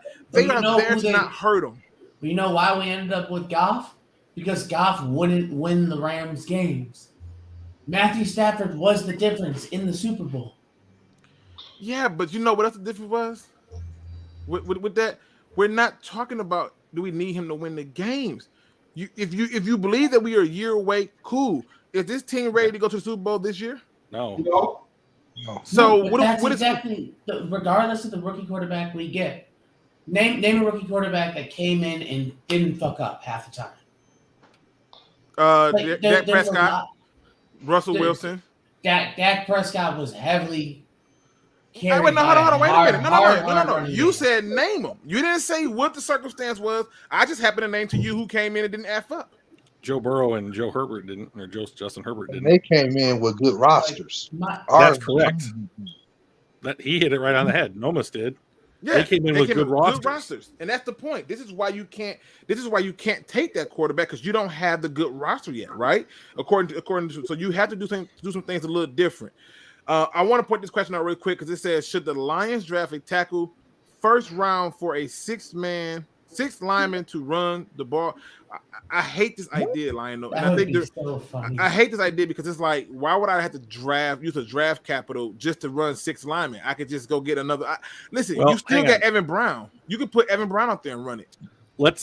Don Burr recently has actually posted a theory that the Lions at number 2 should take Ike Ekwonu and play him at left guard and move Jonah over to right guard, and then just run the balls down people's throat and become Baltimore Midwest, right? Now, let me ask you a question. Yeah. Wouldn't they get cussed the hell out for drafting the guard 2nd overall? I mean, he's not Quentin Nelson. So like that's okay. So he and I have gone back and forth on this topic. I think it's an interesting thought experiment. Don, I love you. So when that disclaimer come out, he's probably going to say something against you. Right? So I would not do it. I would not do it. You know where I stand. I want a defensive player, preferably Hutchinson. I'm warming to Hamilton, but I don't think that they should take Ekwonu at 2. And to speak to the Lionos point there, like if he's talking about running like jumbo sets in order to like do what the team is kind of set up to do well currently, which is to run the ball. Like, I think that you could do that. I just don't think you have to do it at the top of the draft. You might be able to get like a very proficient run blocking guard that you can bring in, or like a burly tight end that you can play on the end of the line opposite Hawkinson, where you could do exactly that thing. You just don't have to dedicate premium draft resources to it. And they're already doing that last year with Van Nelson. Yes. That's true. I mean, and if I'm saying, like, you got Evan Brown, you can literally listen just to show you what you can do with what you have now at the current offensive line. You can literally put Evan Brown back at center. Take Frank Ragnow, move him to one guard over. So now you got your other guard, and then you got Jonah Jackson, and you basically just move everything down the line. So now you can put Penei Sewell as the 6th guy. You don't have to go out and expend a draft choice to get that package. You're just done. We still got Big V. He under contract. You can't get rid of that contract. It's gonna hurt too much this year. But that's my point. You got so many options to move it down. If you just wanted a jumbo set, you have options. Once you tell me I got Evan Brown, you can take Frank right now, move him down on that edge and run it. You have options. There's nothing that said that you can't just move it around and get it done.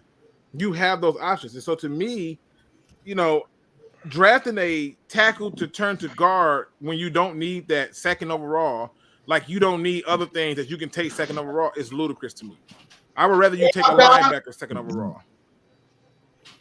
Good luck, Don. One funky Lions fan says, yeah, that franchise guy was talking about out of his I know what you're talking about. But he played Madden, so you can't, we don't know that Dr. Detroit. We never seen this staff develop a quarterback. You can't compare past regime's failures with the whole new. I mean, that's fair. I mean, that's fair. I can't argue that.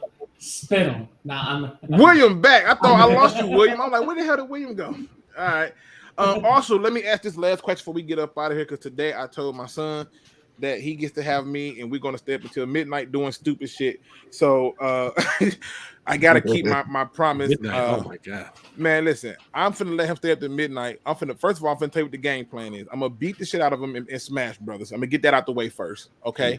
I can't play him in nothing like Street Fighters or nothing. I don't know where the hell he learned how to play this game, but he's good at it. So I don't even attempt the Street Fighters. These fighting games I'm not good at. I'm okay in Smash Brothers. I'm okay in Smash Brothers. So I'm gonna probably beat his ass in that first. Right? That's how you gotta do it. Then he's gonna probably want to go to a game that he's gonna have a fair shot to play. So we probably gonna end up playing Street Fighter Alpha, because I like playing that one more. So I got that Super Nintendo Classic, I think it's called. And then after he beats me in that, we probably gonna have us a good old vanilla or root beer float. And just we finna get it. We finna have all kind of fun. And then my youngest one, he's simple. Or he give him a bag of animal crackers, and you would think he's living his best life, So I'm finna have fun with the kids tonight. So, but I do have this question for y'all, because now as you look at this, and this is something that I'm telling you right now that you need to think about. On what planet do we that? Why would the hell would we ever draft Trayvon Walker? Why?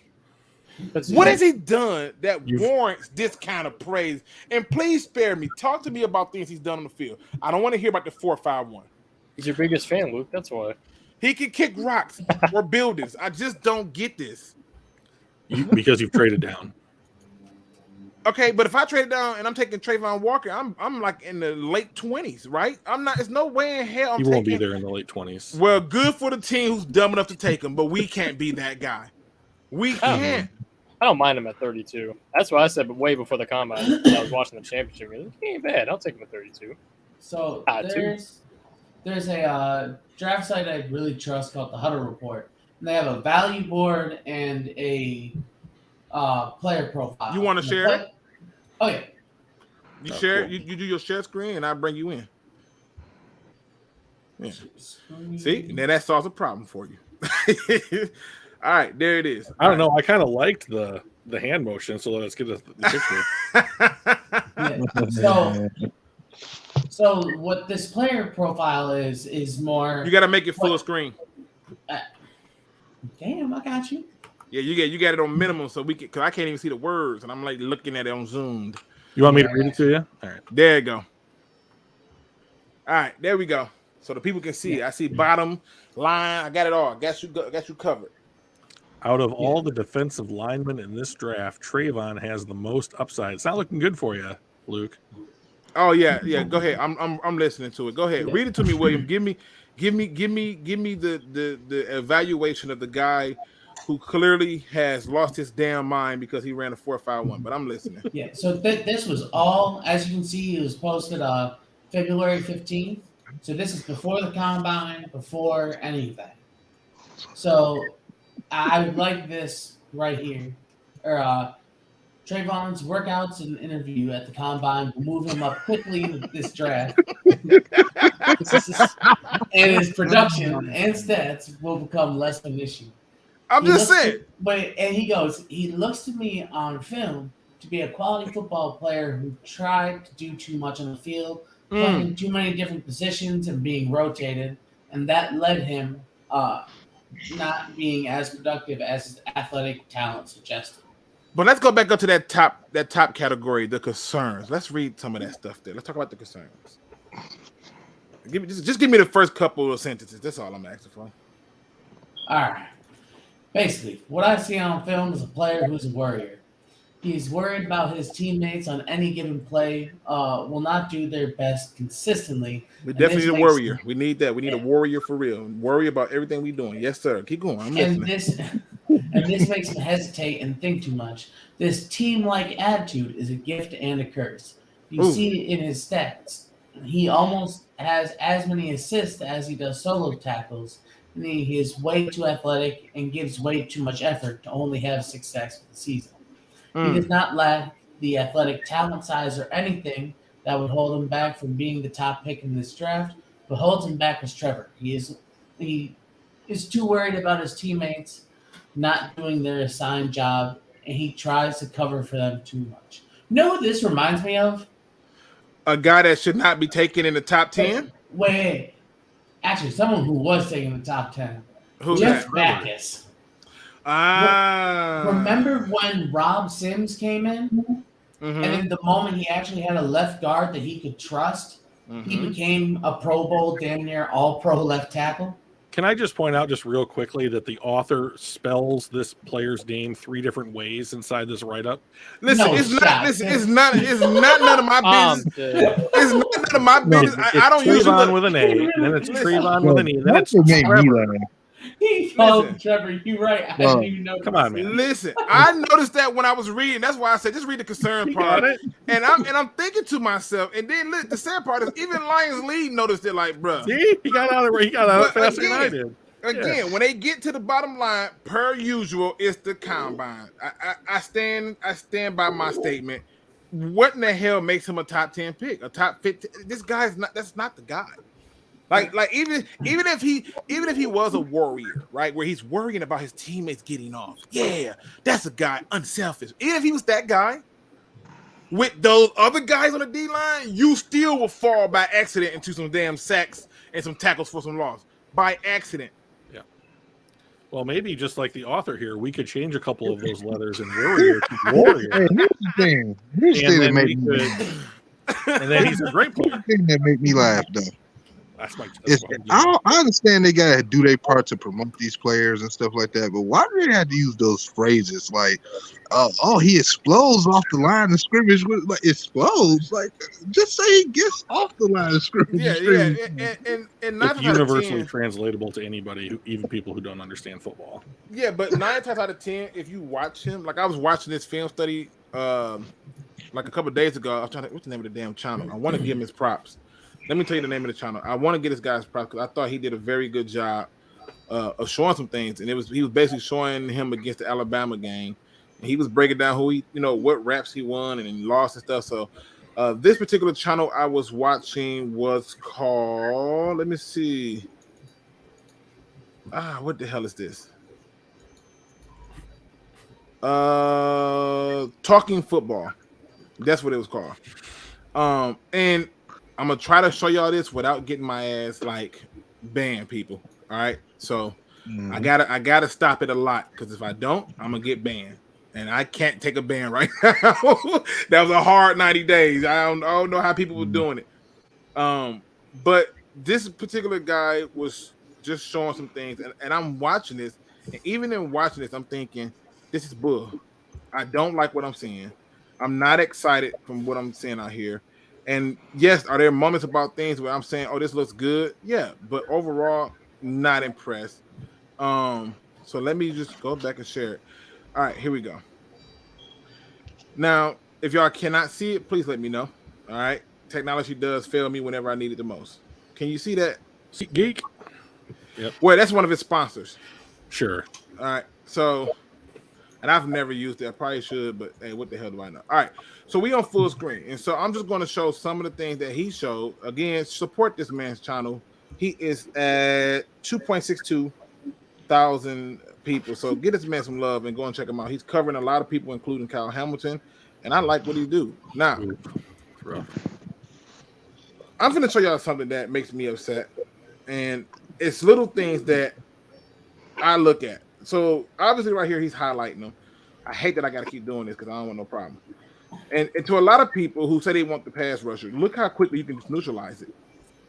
Just run a short route, a few seconds. If you count the Mississippi, let's go. 1 Mississippi, 2 Mississippi, 3 Mississippi, 4 Mississippi, and ball is out. Yeah, there you go.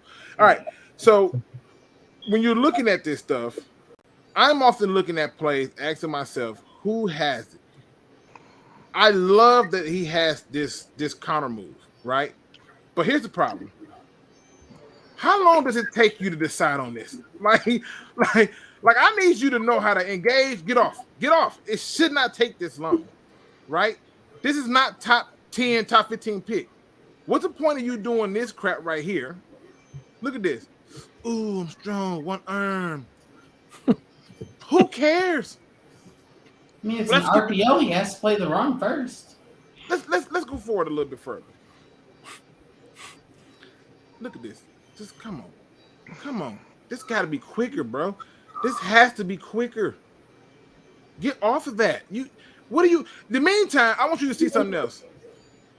Look at this full extension right here. He's living his best life. Look how he swiftly gets rid of his guy.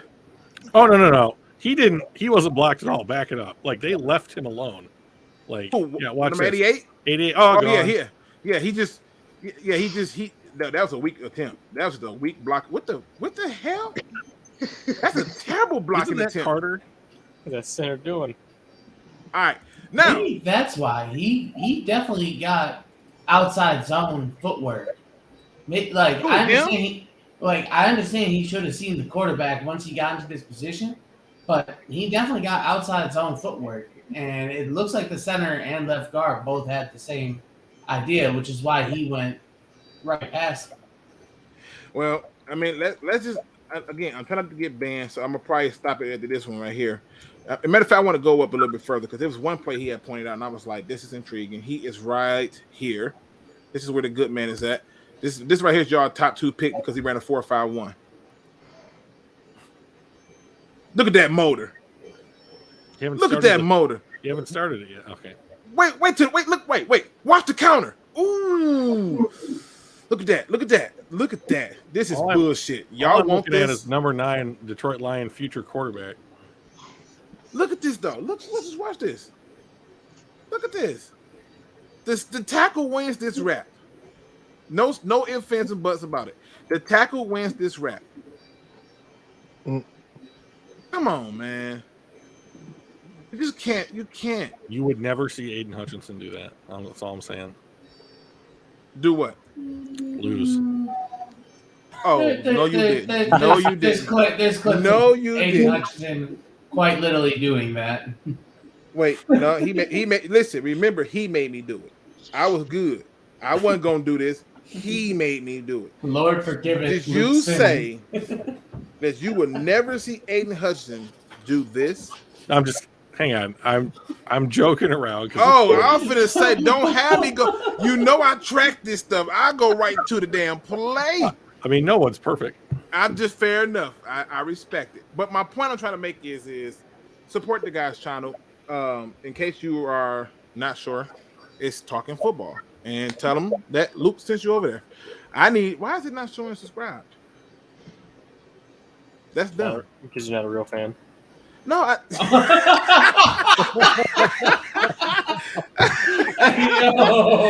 Look, dude, that's what I'm saying. Like, why is it not showing subscribe? And I'm telling him as I'm watching this, I'm shaking my head because I can't believe some Lions fans think he's worth the 2nd overall pick. It's just because the player runs fast doesn't make them a stud. Well, maybe if he was talking, if he was talking track. I do this. I'm leaving it alone. I gotta go fix this problem. I don't know what the hell going on, but I did that for my. Do that bell too. Wait, automatically. I got mine automatically set to personalize it. See? Yeah, I'm messing. Yeah. So, but I'm just saying, he's not a guy that you look at and you go, "Oh, this is a guy that you take in the 2nd overall, or a guy that you take in the top 10." I stand by. I said that you don't take Okuda. He's not a top 10 pick, and I believe that cold-heartedly. Let me see who's down here in the chat waiting. So, shit. This is your fault, Drew. You brought up Malik Willis, and you don't brought this Michigan man in the building because I know he's finna come in with some BS. Malik Mills is in the building, ladies and gentlemen. Oh God, hell to the. Talk to me, Malik. Well, all I really came on here to say tonight was, I'm happy that Jared Davis, is back in line because when he was playing for us, I was a big Jared Davis fan, He made some. That's gotta be rough. He had to do it to him. Oh no! Hey, but hold on though. Hey, you a Michigan State basketball fan too though? Because if you win, then y'all get knocked out in the round of 32. Oh, so we talking football and you want to go to a new sport? I get it. Let's talk about swimming while we at it. That's too bad. Michigan lost too. I mean, hey, well, in the Sweet 16 though, I mean, if that's the benchmark, I guess. But go ahead. I'm listening. I'm giving the floor is yours. I'm not gonna be petty. I'm not gonna do it again. My bad. Go ahead. But yeah, I was just saying, I'm happy that Jared Davis is back in line. My bad. My finger slipped. Go ahead. I'm sorry. It happened. See, I ain't trying to be Yeah. petty and talk about Aiden Hutchinson and how he going to change the culture. I ain't trying to talk about. I ain't trying to talk about Aiden. Perfect for the Detroit Lions culture. I understand. Yeah, but since you brought it up, though, Aiden Hutchinson, he going to change the culture. By next year, we get him this year. Next year's about the quarterback, Super Bowl contenders. There you go. Dead. Now, Drew ain't gonna argue with this. Drew want Aiden Hutchinson really bad. Like Drew feel like Aiden Hutchinson is gonna come in. I just have listen. Everybody has high standards for players, particularly the safety at that spot. I just got high attentions for pass rushers because the learning curve for a pass rusher is not as high as a quarterback or a cornerback. I'm not. If he comes in and he's out there on there playing that 1-on-1, I'm not accepting no damn 9 sacks. He needs to have more sacks than Ndamukong Suh had in his rookie season. And Ndamukong Suh did his from the inside. He needs to have more than that from the outside. Period. I'm not taking it. He's not the same prospect that Ndamukong Suh was. I know. That's why we shouldn't take him second overall. That's the point. But we just walked you into it. Drew walked right into that trap. Did you see how when Drew realized he walked into that trap, he went, "Motherfucker, you." But this is what I want to know though. I don't remember, but how much sacks did Ndamukong Suh have his rookie year? 10.5. 10.5. Yep. All right, so if Aiden Hutchinson gets you 9, that's just as productive as if he gets you 9. Or that's just as not productive as you wanted to try to move the goalpost. Listen, you're going to look at some of the top people took in second overall for that pass rusher position. Most of them did not succeed because they were not what they didn't understand how things were going to change for them. Now there's very few who came in and did the total opposite, right? Like there are certain people you can look at, like maybe Von Miller, and you may look at Von Miller's first season and go, well, he didn't do all that great, but he got you 11.5 sacks as a rookie coming in on the Denver Broncos. And you look at other people who everybody get hyped up about, which I'm going to make this comparison to Thibodeau because I remember when this guy came out, like which is Deion Jordan, that guy who's 6'6", 284, and he can run like a gazelle. Took in third overall by the Miami Dolphins and swiftly told to get the fuck out of town. That guy, yeah, him. The guy that literally for his whole entire career has 13.5 sacks, and for his 2 years in Miami had 3 sacks. For his 2 years in Seattle had 5, and then they take him over with Paris. Dude, let's talk about this. But let me ask y'all this though: if Hutchinson is not dead too, right? Let's say the Jaguars take him, right? Right. How do you feel about drafting the next Russell Wilson? The next Russell Wilson? Who's that? Malik Willis. Don't start with me. Don't do it. Malik. I already had to hear it from Will. Malik. Hey, I'm gonna tell you why. Even if it's Russell Wilson, I don't want him. Okay. Let's say no. I'm being honest when I say this. I'm gonna tell you this. If you tell me he the next Russell Wilson, then tell me where the next Marshawn Lynch at, because that's what made Russell Wilson look so much better. They were so concerned with stopping the run that it didn't matter. And if you don't believe me, go and look over at Tennessee. Everybody thought that Tannehill had a resurgence because they was too busy trying to stop Derrick Henry. Somebody who I, famously said was a bit overhyped, but shit, he's running it, so I can't complain. I was wrong. But the reality is if you're telling me that I'm going to get this guy, he's the next Russell Wilson, go find me my next Marshawn Lynch, and I'll be happy. But if you want to bring up Tennessee, look at Tennessee this past season. Ryan Tannehill, he still looked good even without. Ryan Tannehill single-handedly lost them a playoff game. Yeah, but I'm saying in the regular season, though, he led them to the #1 overall seed in the But AFC. did he? He led it to about But did he though? Like really though? But yeah, did he? I'm gonna give him that. He led him to that #1 overall seed with the way he played. But was it really him? He him? was the core. Is it? He had AJ. What was it? AJ Brown. AJ Brown. Yeah. Yeah. He could also be the reason that he threw 3 picks in their only playoff game they had this year. Tannehill didn't play well in that playoff game. He threw at the worst time too. He did. Yes. They could have drove down the field and won. I'm gonna throw a pick.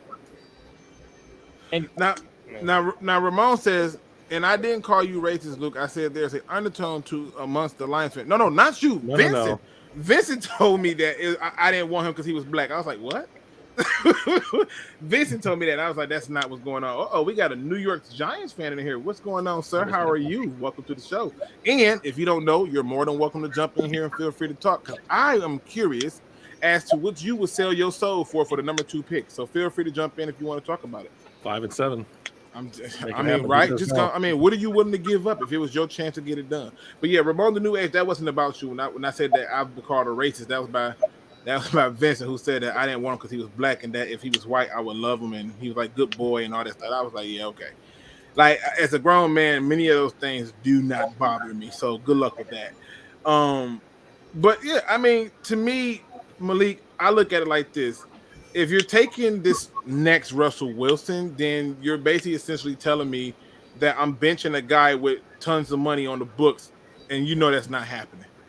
Well, we don't got. That's the thing. You don't gotta bench him right away. Either if Jared Goff not playing good to the first, say like to the first couple games, be like 2-4, 2-6 or something like that, right? I would prepare yourself for something like that. Yes. And then you could go and take Malik Willis, like for instance, like I was listening to the Woodrow Sports show. Well, I already know you listening to them. The energy you bring, they're the only ones pushing it. Damn, Adam, this is your fault. This is your fault, Adam. I want you to know that this is all you. Go ahead, Malik. Yeah, like they said, how many times has in the last 10 years have the Lions passed on these top quarterbacks in the draft? And it's been a lot since we passed on these top quarterbacks. We could have had Herbert. We could have had Tua. We could have had. All right, let's reel it back on Tua. Come on now. I mean, Tua iffy at best, but I mean, we don't know. Wait. Who did you say was iffy at best? Tua. Okay, go ahead. We've had the top 4 pick the last several years, yeah. And then, if you also look at it, we could have had Zach Wilson last year. We couldn't have Zach Wilson. What? Zach Wilson was taking second overall. Yeah. It was no way. Yeah, he was taking second. My bad for that. My bad. If we want to be technical with it, last year we could have gotten we could have got Justin Fields last year, and then we got and then this year we could have gotten Evan Neal. He said one of the top tackles, and basically, I think that works out better. Listen, first of all, shout out to Ramon the New Age. What a great segue. He says Kyle Hamilton ran a 4.56 at his pro day. Should have gone to Penn State. Oh, if he went to Penn State, it was a 4.27. I guarantee it. I guarantee it. But he can cover the field. You got to give him that. Listen, I often tell people that the 40 does not bother me because the way you play is all about angles and stuff. Go and look at Ray Lewis 40. Go and look at Patrick Willis 40, right? And then tell me that these guys are there. But then you look at the receivers. Jarvis Landry famously ran a 4.8. Cephas ran a 4.77. I mean, the 40 don't mean nothing. And then the fastest guy in draft history doesn't do diddly squat for no team. All that speed for nothing. You want to hear some fun 40 times? Here's some fun 40 times. Larry Fitzgerald, a 4.63. You want to know how fast Jerry Rice was? Was it 4.8? 4.81? 4.71. Okay, I knew it was like a 4-something-1. I just couldn't remember the number. Dog, if you saw Jerry Rice on the field, that's some bullshit. There is no shot. He was a 4.71. And I like this. I like this. Why you always lying? When he said, "What's a 40 to a game speed?" Right? Like, I got one for you. Are you ready to have your minds blown? Tyreek Hill 4.29. Holy shit!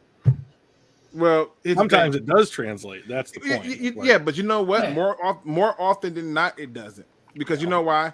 If you look at the top numbers, they're all ran by receivers, and the slowest cornerbacks shut them the hell down. How fast did Darrell Reeves run? Let's look at that.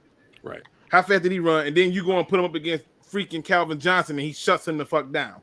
He shuts down DeAndre Johnson and all these other fast receivers. Technique wins out. Nobody cares about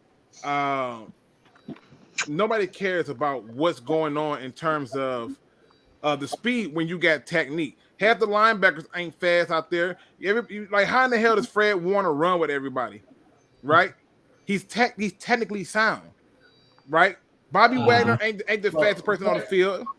Fred Warner's a legitimate freak of nature. That's what I'm saying, but it's all technically sound.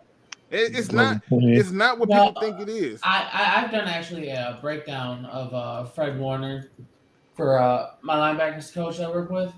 He messes up a decent amount, but like the fact that he can go for like he can turn his hips in one step like almost 270 degrees, it makes up for damn near every mistake he makes. Like his athleticness makes up for half the mistakes he makes. But because he's also smart and he also does his thing well, you don't really see the mistakes. My man, Urail Jackson says it's in the link about the Vegas. Has Detroit getting Kyle Hamilton at 2?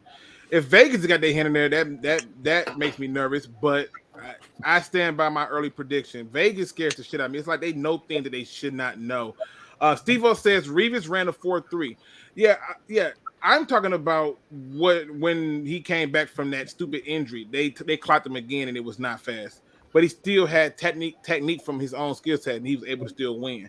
But yes, he did run a 4.3. But yeah, I did look up and show where he ran a little bit of a slower time. So, but even at the 4.3 speed, you're talking about technique winning out on a lot of these games with people, and I'll stand by that 100%. I'm not very fast at all. When I was playing linebacker, I ran 4.69, not fast at all, not fast. But I'd be damned if you 90% of people though. I mean, I'm just saying, but I'd be damned if you beat me to the sideline. I guarantee you that. I would cut your ass off in a heartbeat before you even get going. So, even a cheetah got to build his speed up. It takes time. That's all I'm saying. But let me ask y'all 2 questions at one time. What do y'all think the Lions got to do to ace the draft? And if the Lions ace the draft, what do you think? What do you think about chances in the NFC North this year? What I think about who in free agency? I said if the Lions ace the draft, right? And if we ace the draft, what do you think our chances are in the NFC North this year? Playoffs, second in the division.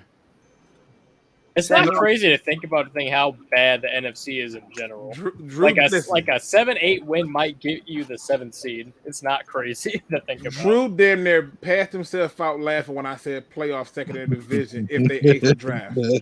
Drew, all right, speak your truth. Sure. Okay. So I think that there's pros and cons to it. So if let's say that happens, you go 7-10, 8-9, something like that now. And you hit the wild card, like, is it Gunner? Like Gunner said, right? Yep. Okay. So the pros there is that the group that you have on the roster gets experience what it means to like go to and make and get blown out in a playoff game, right? So far, not all that different than like the previous Detroit Lions history. But the downside for me is that like what I want from this group of like front office and coaching staff and the player base that you're building. I don't want to just wild card my way into the playoffs. I want to get to a point where you're beating Green Bay regularly. I want to get to a point where Chicago's afraid to come into into Ford Field. I want to get to a point where all the other teams in the NFC and the rest of the NFL are like, I don't really feel like playing the Lions right now. That seems like something that's going to be a lot of bruises and maybe not a W anymore. And so to me, the reason I freaked out when Luke said that is because I would rather have another 3, 4, 5 win season this year and be picking in the top 10 again and then going for it in 2023 or 2024 to try and do all the things that everyone wants to do right now than to back our way into like effectively not playoff success. Like, so, I mean, if you go up against LA or if you go up against Tampa Bay in the first round of the playoffs, I don't know how much intrinsically that's worth. I know what a top 10 draft pick's worth. I'm not killing your approach. I just think that overall, I want to win every fucking game. That's the competitor in me. I would love that too. Now, the other part of it is this, and this is one of the things we got to get to a point as Lions fans. We can't just wait for us to keep being in the top 10 as if though being in the top 10 guarantees us the best chance to get talent. There's a lot of good teams like the Steelers and the New England Patriots who are not in the top 10 who find talent quite often. And the good teams who know how to draft and get those talents in the late rounds is where you have to start to look at it and say, that's where I want to be. That's how I want to, build my team. Now, if they can do that and win games at the same time, great. I'm just saying from the organization that plays in Detroit, I have never seen that. But you know what else we ain't never seen? Brett We ain't never seen the head coach get fired in the middle of the season. we ain't never seen the owner put her face in her hands in freaking disapproval. We ain't never seen the head coach come in and do exactly what you said, change the culture and make it to where teams are saying, I really don't want to play that team. They're saying that now. So it's a lot of things we've never seen. And per usual, we never seen one of our best players get traded for draft capital that can continue to help this team. They usually just walk away into the sunset and been held accountable for it. But none of that is the real reason why you should be afraid of it. It's just a matter of saying you got a favorable schedule coming up, at least based on opponent wise. I usually don't count the schedules favorable until I'm able to see when we play, because if they mess around and do some stupid stuff where we play most of our home games early and now we got to play all road games down the stretch, that's BS. So, and it happens. Ramon the New Age says, if we don't draft Hamilton at 2, what safeties would you want later? Jalen Petrie would be my choice. And if he's not there, then I'm going with a guy that I don't think many people is talking about, but damn it, just forgot my thought reading another goddamn comment. This is what happened to you month after. Virginia Tech. Virginia Tech. Take Brisker. You know he's fast. He went to Penn State. This is true. This is true. That's Trey Turner, right? Huh? Is that Trey Turner you talking about from Virginia Tech? Trey Turner? Oh, is that the receiver from Virginia Tech? You said no, it's not ringing a bell. So this is why I try to stay away from freaking names, because it's easy to remember the damn jersey numbers in the school that they go to, because I will draw a blank real freaking fast, and I'm not even trying to do it on purpose. I just, my brain, especially after I had COVID, man, I be forgetting the most simplest stuff. Like, for example, like I literally took my car keys and put them in the refrigerator. I don't know why I did this. I've left my phone in the freezer. Bruh, I'm talking about, my son was like, Daddy, can you give me some water? And I was like, yeah. I actually got the cup and went to the car. Have no reason why I did this, just doing some random stuff. But yeah, it happens. But for me, if we're looking at the safeties, I'm gonna find a dude where his name is, because I gotta go and look at it. If I was to get another safety, Virginia, Nick Grant. Virginia. Yeah, if I was to get another safety though, I'd go at the Penn State safety. I like Brisker, but the box safety thing for me, I need the person who can go in the box, out the box, past the box, and beyond. That's all I'm saying. Okay. I like how the MSU guy and I are finding common ground. That's good for the state, So, right? Malik is an MSU fan. No, I'm a Michigan fan. Oh, never mind. We're brothers for life. All right, great. Oh, no, the hell you didn't. Yes, we did. No, you didn't. Same colors, man. Green and blue. Like, it says, Luke, my friend's mother is like that at the COVID. Forgets bro. People think I make this up. I literally had a whole conversation with my girl where she said I agreed with some shit that I don't even remember agreeing to. Like, I'm like, I said I was gonna buy that. She said, yeah. I said I was gonna buy that. Yeah, with real money. She's like, yeah. I don't remember a single conversation about it. No way in my right mind would I be buying what the hell she want me to buy. But at this point, she said I did. I believe her. She's never gave me a reason to believe that she's gonna lie. He said I put my glasses in the freezer. I mean, shit. Did you have COVID too? I mean, it happens. But yeah, that's just my whole viewpoint of it, man. So to do a quick recap before we get up out of here, and I give everybody a chance to speak their piece, because I do appreciate every single person who come in here. Hopefully they hit the thumbs up. Jared Goff is a Detroit Lion, and I'm beyond ecstatic about it and think it's an amazing signing. Whether you don't Davis. or not. Yes, I said Jerry Davis, right? Wave the white flag. Wave the white flag. Just we know you love Jared Goff too, but come on. The devil, yeah, you're right. Let me go put the goddamn white flag up. What the hell are we talking about? If I said Jared Goff, I'm sorry, it was an accident. Okay, Jared Davis is a line, and I'm ecstatic about the signing. We also talked about the draft and what this means for the draft. And in my opinion, the fact that they are consistently staying away from the safety position is very telling to me. The fact that they're allowing these rumors about quarterback to faster is boding well for them. And the fact that people came in and think I done lost my mind, like Adam and Malik, who apparently wants another guy named Malik because his name is Malik and he think he's slick, but we're not going to judge him for it. We also have Drew, who apparently does not know how to pick a good football team because he's a Michigan fan. Just having fun. But overall, people, thank you all for coming in here, showing support. I'm going to give everybody a chance to hit that final thought. Y'all do not have to leave when I end the stream. We can all still stay in here and have conversations if y'all wanted to. It's up to y'all. But I'm going to start off with you, Malik. What are your final thoughts for the people? All right, my final thoughts for the people. This is not Lions related, but Jim Harbaugh in the 2022-2023 season will lead Michigan to the national championship. And it will be coming back to Ann Arbor. Now, it's funny because I was just wondering how he's going to do that when he can barely beat this guy. I mean, he stays in your dreams, and it's not my fault that you have the hardest time just getting past this. I hear in your dreams when you can you have the power to make up things. So I guess it might work out. Just want to be patty for a little bit. Lions King, who's been patiently waiting and making sure he always show love and support. What do you have for your final thought?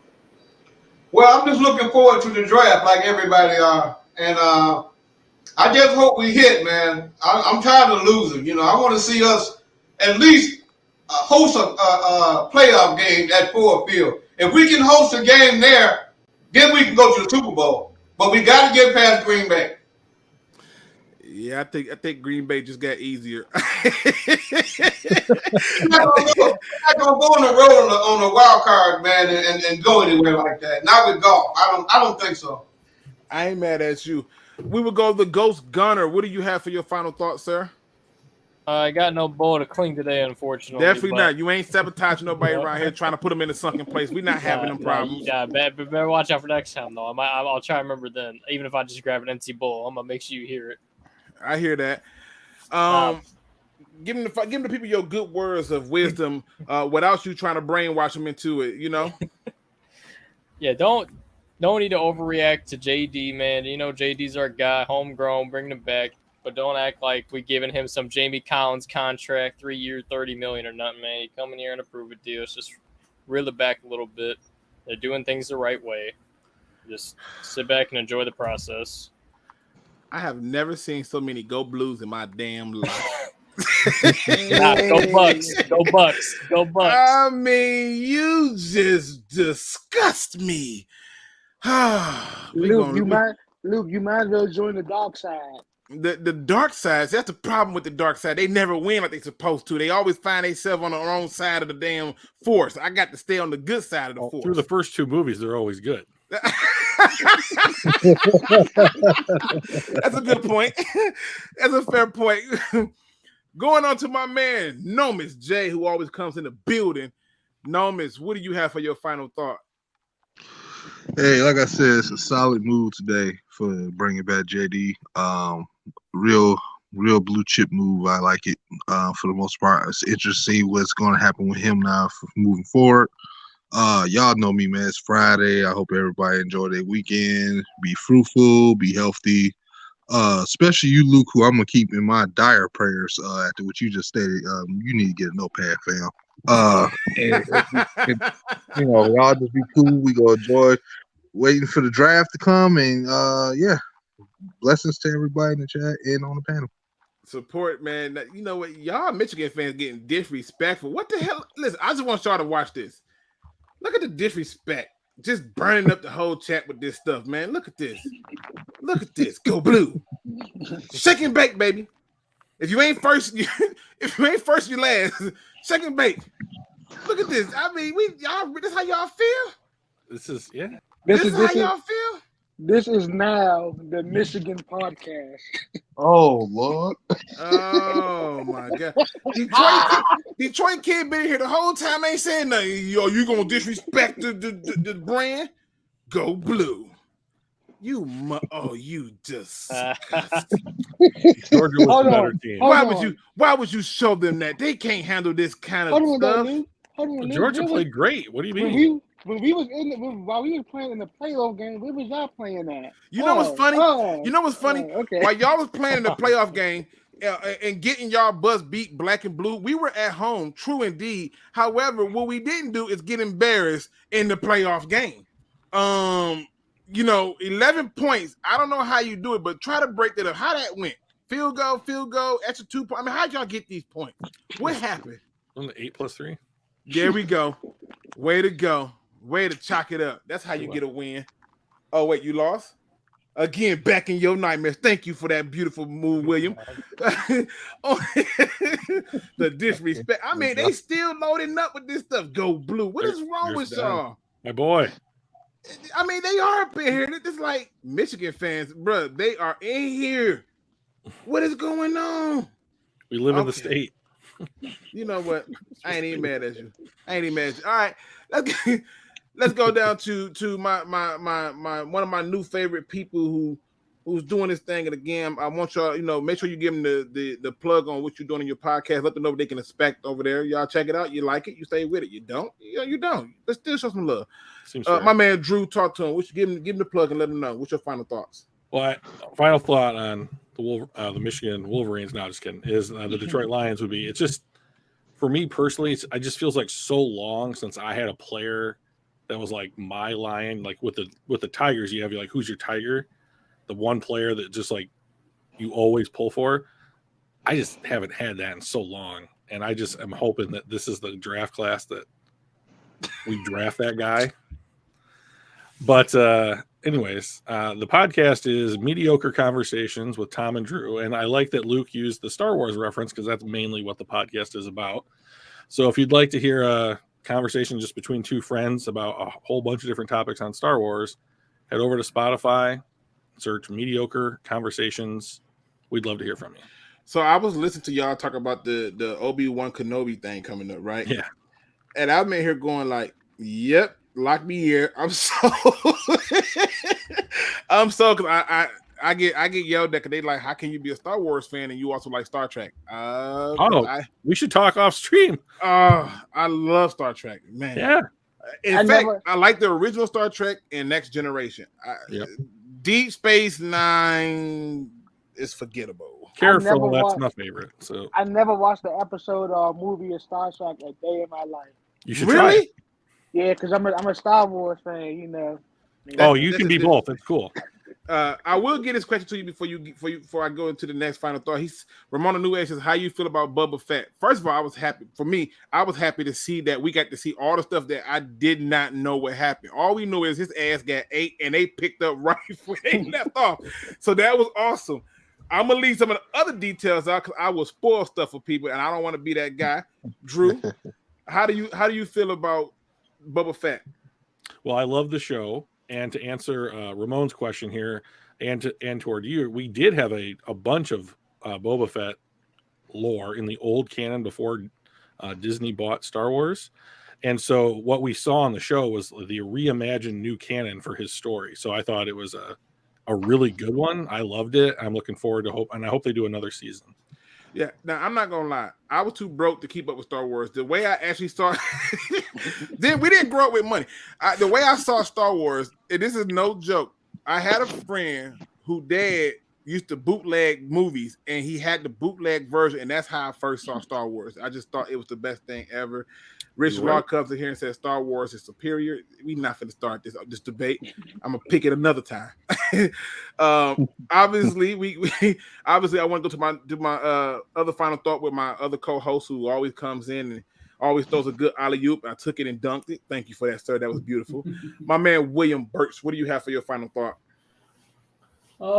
Nothing much besides one, Brandon Smith. Two, disrespect, man. I swear to God. What is it? You know, y'all not gonna upset me about Brandon Smith. Y'all gonna learn. Oh man, y'all gotta leave my guy alone. Y'all gonna learn.